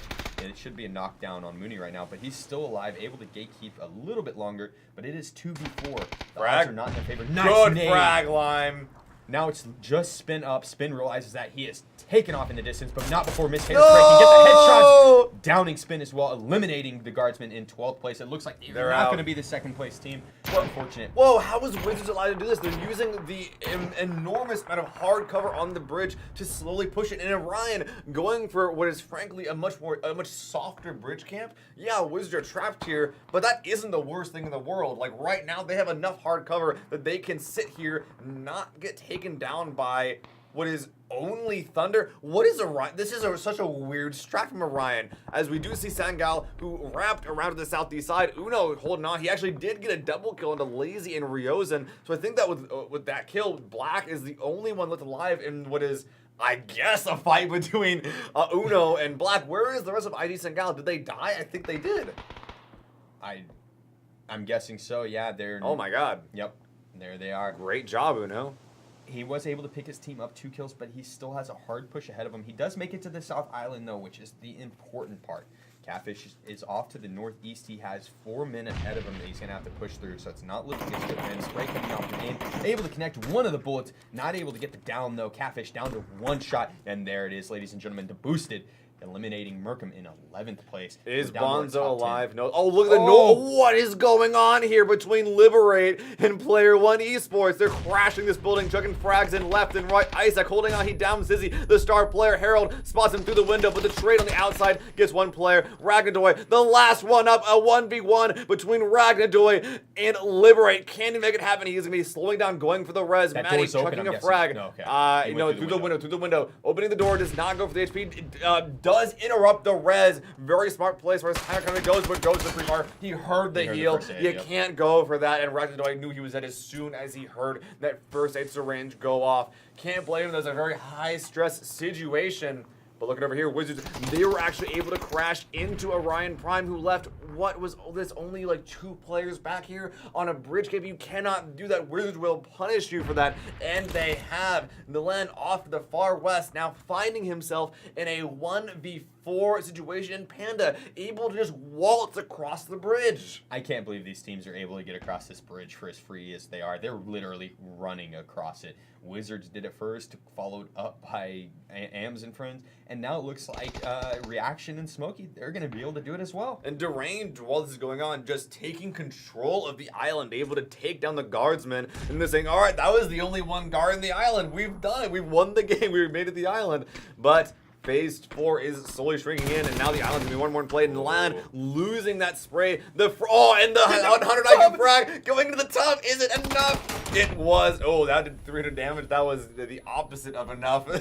I thought that was going to get T-boned. I think it was in the tub. Yeah, I think it was in the so. tub. It was the only spot he could have been to take him down. And now look at this, finishing him off as Orion Prime, I believe that is, getting taken, at least taken out of this game with Wizards claiming what is now the gatekeep option. Why don't a Panda team able to retreat over to the east, and now another team driving across the bridge, the boosted to the north as Player One Esports are taking their chances, sending Sizzy to swim it and Harold and Co. to support. Sadly, the real support player, Zexter, has been down at this point, so no real cover for Sizzy, but he will be able to swim across with the cover from his teammates to take what is eventually a 1v4. It's not looking good for Player One Esports, but they're hanging in there, gosh darn it. I'm a little confused with this circle just because it's phase 4 and look how much water is still in. It could actually go north. I think there's still a chance now because phase 4 was the one that it had to kick off water completely, and I'm guessing maybe this like river, whatever you would call it, the ocean. You know what? Actually, it had to. It was less that it had to keep all the water out, and more so it had to keep as much land as possible in. That's fair. So it had to go north. It couldn't hard shift south because that would be taking land out. Yeah, I would bet money a lot of these teams have never been able to play this type of thing. So this is new game for a lot of these guys. This is a new game for me. Yeah. Are you kidding me? T-Bone trying. This is how you want to do this bridge camp, where you have two actually up against the bridge. I mean, just look at that ramp right there. You could just barely piece your head up chuck above. that smoke into the water. Okay, now I think that was underhand on his screen, overhand on our screen. Okay, it will go south. So Wizards versus one of the strongest mechanical teams I've seen today. Reaction using his vehicles as hardcover. Wizards using what is mostly bolt actions to make this happen. This is the right gun for this kind of thing. A lot of sniper rifles, a lot of bolt actions to make this work, and this is a peak battle where bolt actions shine here. They even have a couple of players literally camping on the ramp, so they can't send it, but that is what they need. Arrows getting knocked here, no one in position for a res, and look at this. As soon as it happens, Reaction going for the card to send it, but little do they know that Wizards actually not going for the res will disallow this team from pushing across, and now by just waiting for a little bit, not immediately going for the res, that will allow Wizards to continue this bridge camp. Yeah, that was a really smart play from Wizards. They realized that's Arrows' first knock, or at most his second knock. So but the third party, Panda. Connected a lot of bullets, not able to get the finish or the down. But Panda, it was a team that they did lose one down here on the southwest or southeast. Might have been we'll never know now because he's dead. As we do see as well. Wait, Sizzy made it with Ragnarok covering. Oh my god, this is nuts. He spots Maddie on the jump peak, goes to peak Sizzy, literally the hero of the game, the hero of Player One Esports. He has swam across the island and is now contesting what was one of the only 4-man teams left in this game. 3v4, they're still making their magic happen. Boss with this on the road, going with the flood is punished a little bit, but not enough. Only one shot will make it now. Ragnarok is crawling in, swimming into the zone just in time. All 3 players from Player One Esports will swim across this river as long as Sizzy can hold his ground. And with how Boss are applying this, he's not getting pushed. They're gonna let this happen. This is insane. And what's going on as well on the northeast, Team 13, the boost is able to cross the bridge. There's so much crazy stuff happening right now. AIM was able to make it up on the gas station, spots out T-Bone, gets the shot, not able to connect him. T-Bone does spot him out as well. T-Bone's going to back off, reposition. O'Connell does go down to D-Wad's sniper headshot off in the distance. I'm sorry, Smokey got that headshot. Third-party trades are going on all the time. It's hard to tell exactly what's going on. Even the bike's confused, man. But look at this. The big story here is that AIM and Co. were able to set up a beachhead on the right side of the log, but Dicer and Co. knows what's going on. They spot him on the peak. No frags, or else they would certainly be throwing them right now, just holding his angle while Dicer goes for a flank. I don't know how Dicer made that work, but he just got a quick double kill. That was one of the most, abrupt, peaks I've seen in a long time, but Dicer as well still putting up some fire, but the cover fire from his team pushing him down, and O'Connell with the frag under reaction means that Smokey, one of the best sprayers I've seen in a long time, is the last one left out, but this is not spray range. This is, you need a car 9 range, and look at this, Smokey, no helmet with a frag landing next to him, boosted, taken down by Wizard, who seemed to be, honestly, to me, one of like the biggest, like, big brain, high IQ, slow play teams I've seen. They're very good at playing slow and reacting intelligently to threats. They just can't quite play fast sometimes, but this is one of those games where playing slow and reacting to enemies and like sort of juking them out with sort of team psychology is what they excel at. And with 10 kills to their name and a compound that they're holding, and actually the only 4-man left, this is the team that I'm looking at to win this game right now. Yeah, I mean, they're in a great position to do it too. They have How one of are the they up? they have How one of are the they only up? compounds that's fully in. Player One Esports though, 3 people still alive. No. One of which being Switzerland, and they've got 9 kills. And now not only have they made it to the island, they're now in a better position than El Basso and longest Lime. Deranged. Oh my god, it's insane that Deranged had this happen to them. Insane plays from them, but now realizing Player One Esports saying, all right, taking shots from Wizard, they're in one of the strongest spots. They need to claim this mountainside. They need to find out what's going on, though, because they're not in zone right now, and the area they're in right now is already contested by Panda Team on the far east side. This hillside, I don't think that Player Esports can actually hold it without a lot of smoke grenades. To be honest, I don't know. I have no experience playing this hilltop at all. I've never once been on it in my PUBG for thousands and thousands of hours, chat, and I have never once seen this circle ending. That's the great thing about PUBG is it keeps you on your toes, and it's a new game almost. Here's the every basic game. idea. It's a very, very basic hill. Like, it slopes down, like, there's a little line in the name of it slopes down left basically and right basically, and there's not many ridges that can be used on either side to cover from the east or west. There is hard cover in the form of palm trees, and that's pretty much it. You can't use ridges. All you have is peak battles. So we're going to be seeing some long-range peak battles unless no one's watching it, which it looks like Pan Team actually isn't, allowing Player One Esports to get to a pretty dang good spot in the zone while it's going on. Wizards sending a flank on the northern coastline to check out what's going on, and the compound further west. Lime might be able to spot that soon, but either way, I'm not sure if I like this from Wizards, because they're sending out a 2-man team to go for a flank when they're the only 4-man left in this game. Yeah, and right into Longest Lime. The thing is O'Connell's a little further behind T-Bone, so Longest Lime is going to essentially be able to get the initial knock onto T-Bone and probably the flush before O'Connell even has a chance to shoot back. Oh, now they're a little closer. Now it could work out. New zone. Wizards still have compounds in. I think these compounds can be used to transition later on foot into the hillside to their south. Look at over here. His Longest Line spotting him through the grass. O'Connell, like he predicted, not in position for it. Oh my god, shooting through so much of the grass. Lime, though, not able to quite get the flush. Oh, the clearance isn't right there, but oh my god. O'Connell, whoa, nice. How did he just do that? That was nuts from O'Connell. Albazo trying to provide support. Sees a little head, does get the flush on one, but O'Connell able to get the safety. But like I was saying, Sizzling, they hear this. Player One Esports with a third party down and Basso Dicer. saw it. Basso sees it. He sees the smoke. He knows the push is coming. 1 shot, 2 shot, 1 more within. Through the smoke gets him and is trying to spray but can't see Harold. Sizzy flanking left. He hears him going to the left. Oh, Sizzy, that was so ballsy. You can't do that. He can hear you easily. And oh man, Harold alone in the smoke. Panda Team hears it coming, and you know, Player One Esports' ego was gigantic going into this game, and it finally works against them as they get demolished by 2 different teams, with 1 player getting knocked out in the open. Ragnardoy now going up against Panda Team, going against he was busted in the open. This is going to be the easiest spray of his life. 1 shots land. He goes prone. Ragnardoy going for a heal, not waiting for the peek, but the frag just tossed under him. He doesn't even care what happens. It's going to be it. He's just angry. And Ragnardoy from Player One Esports taken down in 4th place. Let's be real. They got further than I thought they ever would get. But right there, they did go down to a bit of their own ego. 10 kills and a 4th place, though. That's at 14 points. They are killing it. 74 points. That is huge. And look over another huge play as Deranged takes down 1 member of Panda. Now a 1v1 occurring. Dewad knows exactly where Basso is. Amzi has given him that information on where exactly he is, but the zone coming in. This fight needs to happen soon. Being left from the bush. Dewad forced to go prone, and that's going to be a huge advantage for Basso coming in, finishing him off, but now at 1, himself needs to get a heal, but look at this, a 3v1 versus Basso. I don't think he can make it happen. He's got 5 kills for his team. He has done a great job for deranged, but the end is nigh.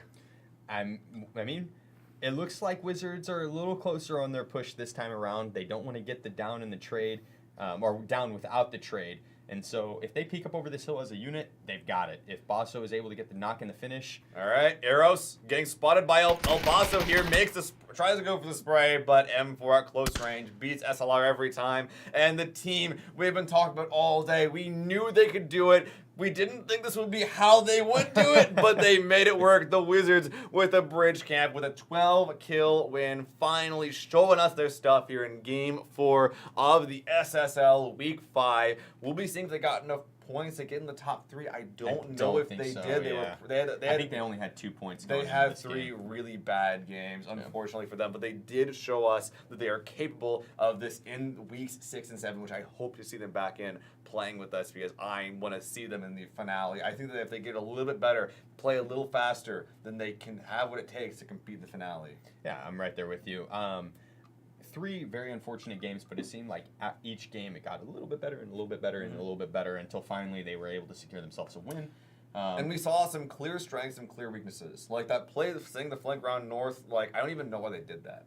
If the zone ends up going to the north, hugging that shoreline, it might help a little bit.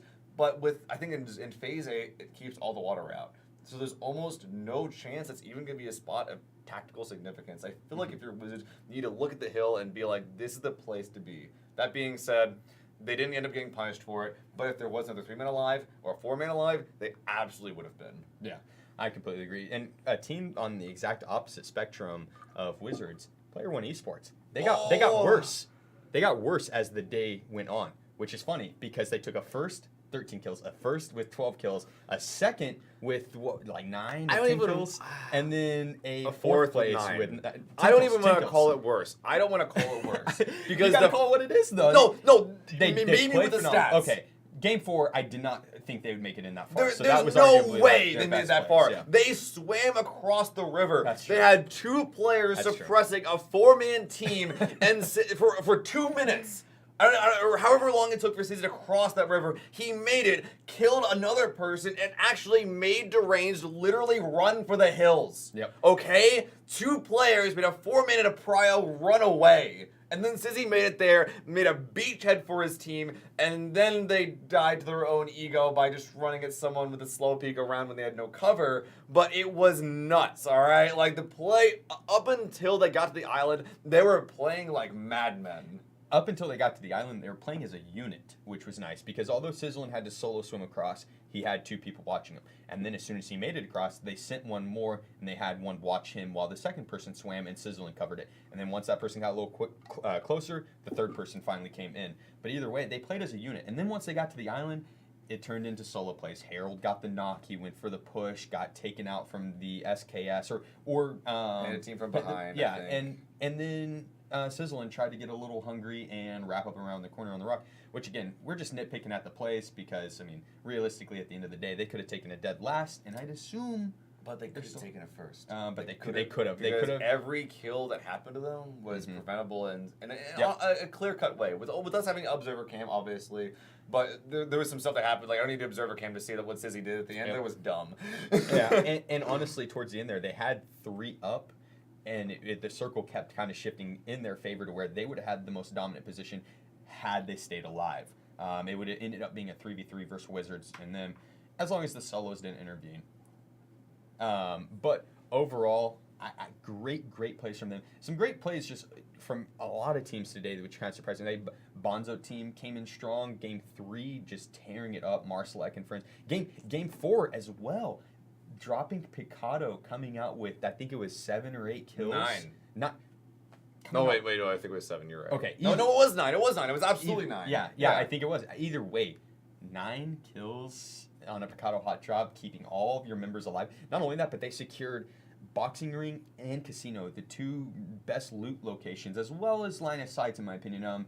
the 5-story red buildings maybe a little bit better. But So much loot, so either much way. intel. They knew how to flank. They knew when to do it, and they had the gear to do it. Yep. And that was the big story for Bonzo team in that game. Other big stuff that happened there was that I think that boosted. That was the team that made the decision that we're just going to claim the north side. They killed everyone there on the north side. They were able to get on the bridge behind Panda, and actually Panda team as well, able to sneak across the bridge. But oh my god, oh my god, 74 points and Wizards. Okay, wait, maybe Wizards were able to do it because we do have to count kills now. Okay, Wizards have that's gonna be 9 plus. That's gonna be 21 kills, and deranged EU. They did it. Wizards made it in. Final It's 12. game. Made it in. Wait, no, isn't that both 21 kills? Oh, you're right. Oh my god, we have to calculate average placement. Which I think that deranged EU wins. Because they have 2 seconds in the 12th and 11th, and it's well, it actually might not be. That's 6. We don't know. We actually will have to figure this out in Discord, guys. I think Deranged might have it there. Just some quick math. And again, chat, I am terrible at math, so I bet it's a tie. This There we go. week is. I wish I had And like a curse word limit. You look at Panda Team and IG. Were those not the 2 teams that were? No, it was Guardsmen. Guardsmen were tied with IG Sungal like the entire game. But, Oh my god. So with these amount of ties, it's a good thing we do have it in place on the tiebreaker, going kills first and then placements. But you jinxed yourself, and I knew you were going to. Previous to today's start, you said, hopefully we won't have to go off placement points. There probably won't be a tie on points plus kills, and so it's like you jinxed yourself there. Go off placement points, and then like looking at the scoreboard. Oh my god, that was action. All right, That's such a fun series to cast. Second place. Going to, oh my god, I didn't even read it because I was free agents. Second place 41 free points. Agents. Free agents. Third place tearing win. it up. Enough for them, and then third place is we'll get back to you on that one. So we hope that you guys enjoyed this week of SSL. Don't forget, you register for these events by going to our Discord, downloading our app, and then on Wednesday through Saturday we run the Survival Sunday qualifier. If you get 1st through 4th in that event that runs Wednesday through Saturday, 12 p.m. EST to 12 a.m. EST, so 12 hours, then you will get a slot in the SSL that will be going on that Sunday. That being said, Saturday's event only runs 12 p.m. to 6 p.m. EST. So that's a shorter one. It's a little earlier. A lot of people get still plenty of time. Yeah, a lot of people get caught on that, especially NA folks. So make sure that you don't let that one jinx you up. That being said, do you have any more closing remarks, Charity? As usual, if you want to compete in these Survival Sundays or the league itself or make it into the finals, go ahead and hop on over to our Discord, go to our website. I know we're doing a giveaway right now. All the relevant information is there. If you have any questions, feel free to message either one of us or any of the other admins in there. All very helpful people and quick to respond. And so he doesn't get paid. I do for that. I do get paid for that. So volunteer. Makes it a little more. Send the messages my way. Message seal before me. It is my job, I guess. So I probably should volunteer first there. But yeah. Either way, if you message me, I will quickly respond with a message seal and I'll tag him in it. So. Oh my god. But that does it this week. Son, I'll be back next week and looking forward to week it. 6. Week 6. Huge congrats to maybe the Wizards, maybe the Ranged, as well as the free agents, but also for almost doubling the 3rd place point. Actually, wait, was it 33 points for 3rd and 4th? 41. 41 for 2nd place. And 3rd place was 33? 33. Yeah. Well, they tied for 1st place doubled that with 77. More than doubled that. So, good that's job, the Player highest. Esports. I think that's the highest points we've seen, even on the old point system. Ever. Yeah, that would be the highest points we've seen in a 4-game series. But they already qualified. So congratulations to you guys, Player One Esports. I'm looking forward to seeing you guys in the finals. I want to see the exact same performance. I want to see a first, second, and a 4th with what was it? 34 kills after game 3 plus 44 kills. That's a lot of numbers, man. I don't know. Tearing it up today, guys. Either way, that does it for us here. We'll see y'all next week.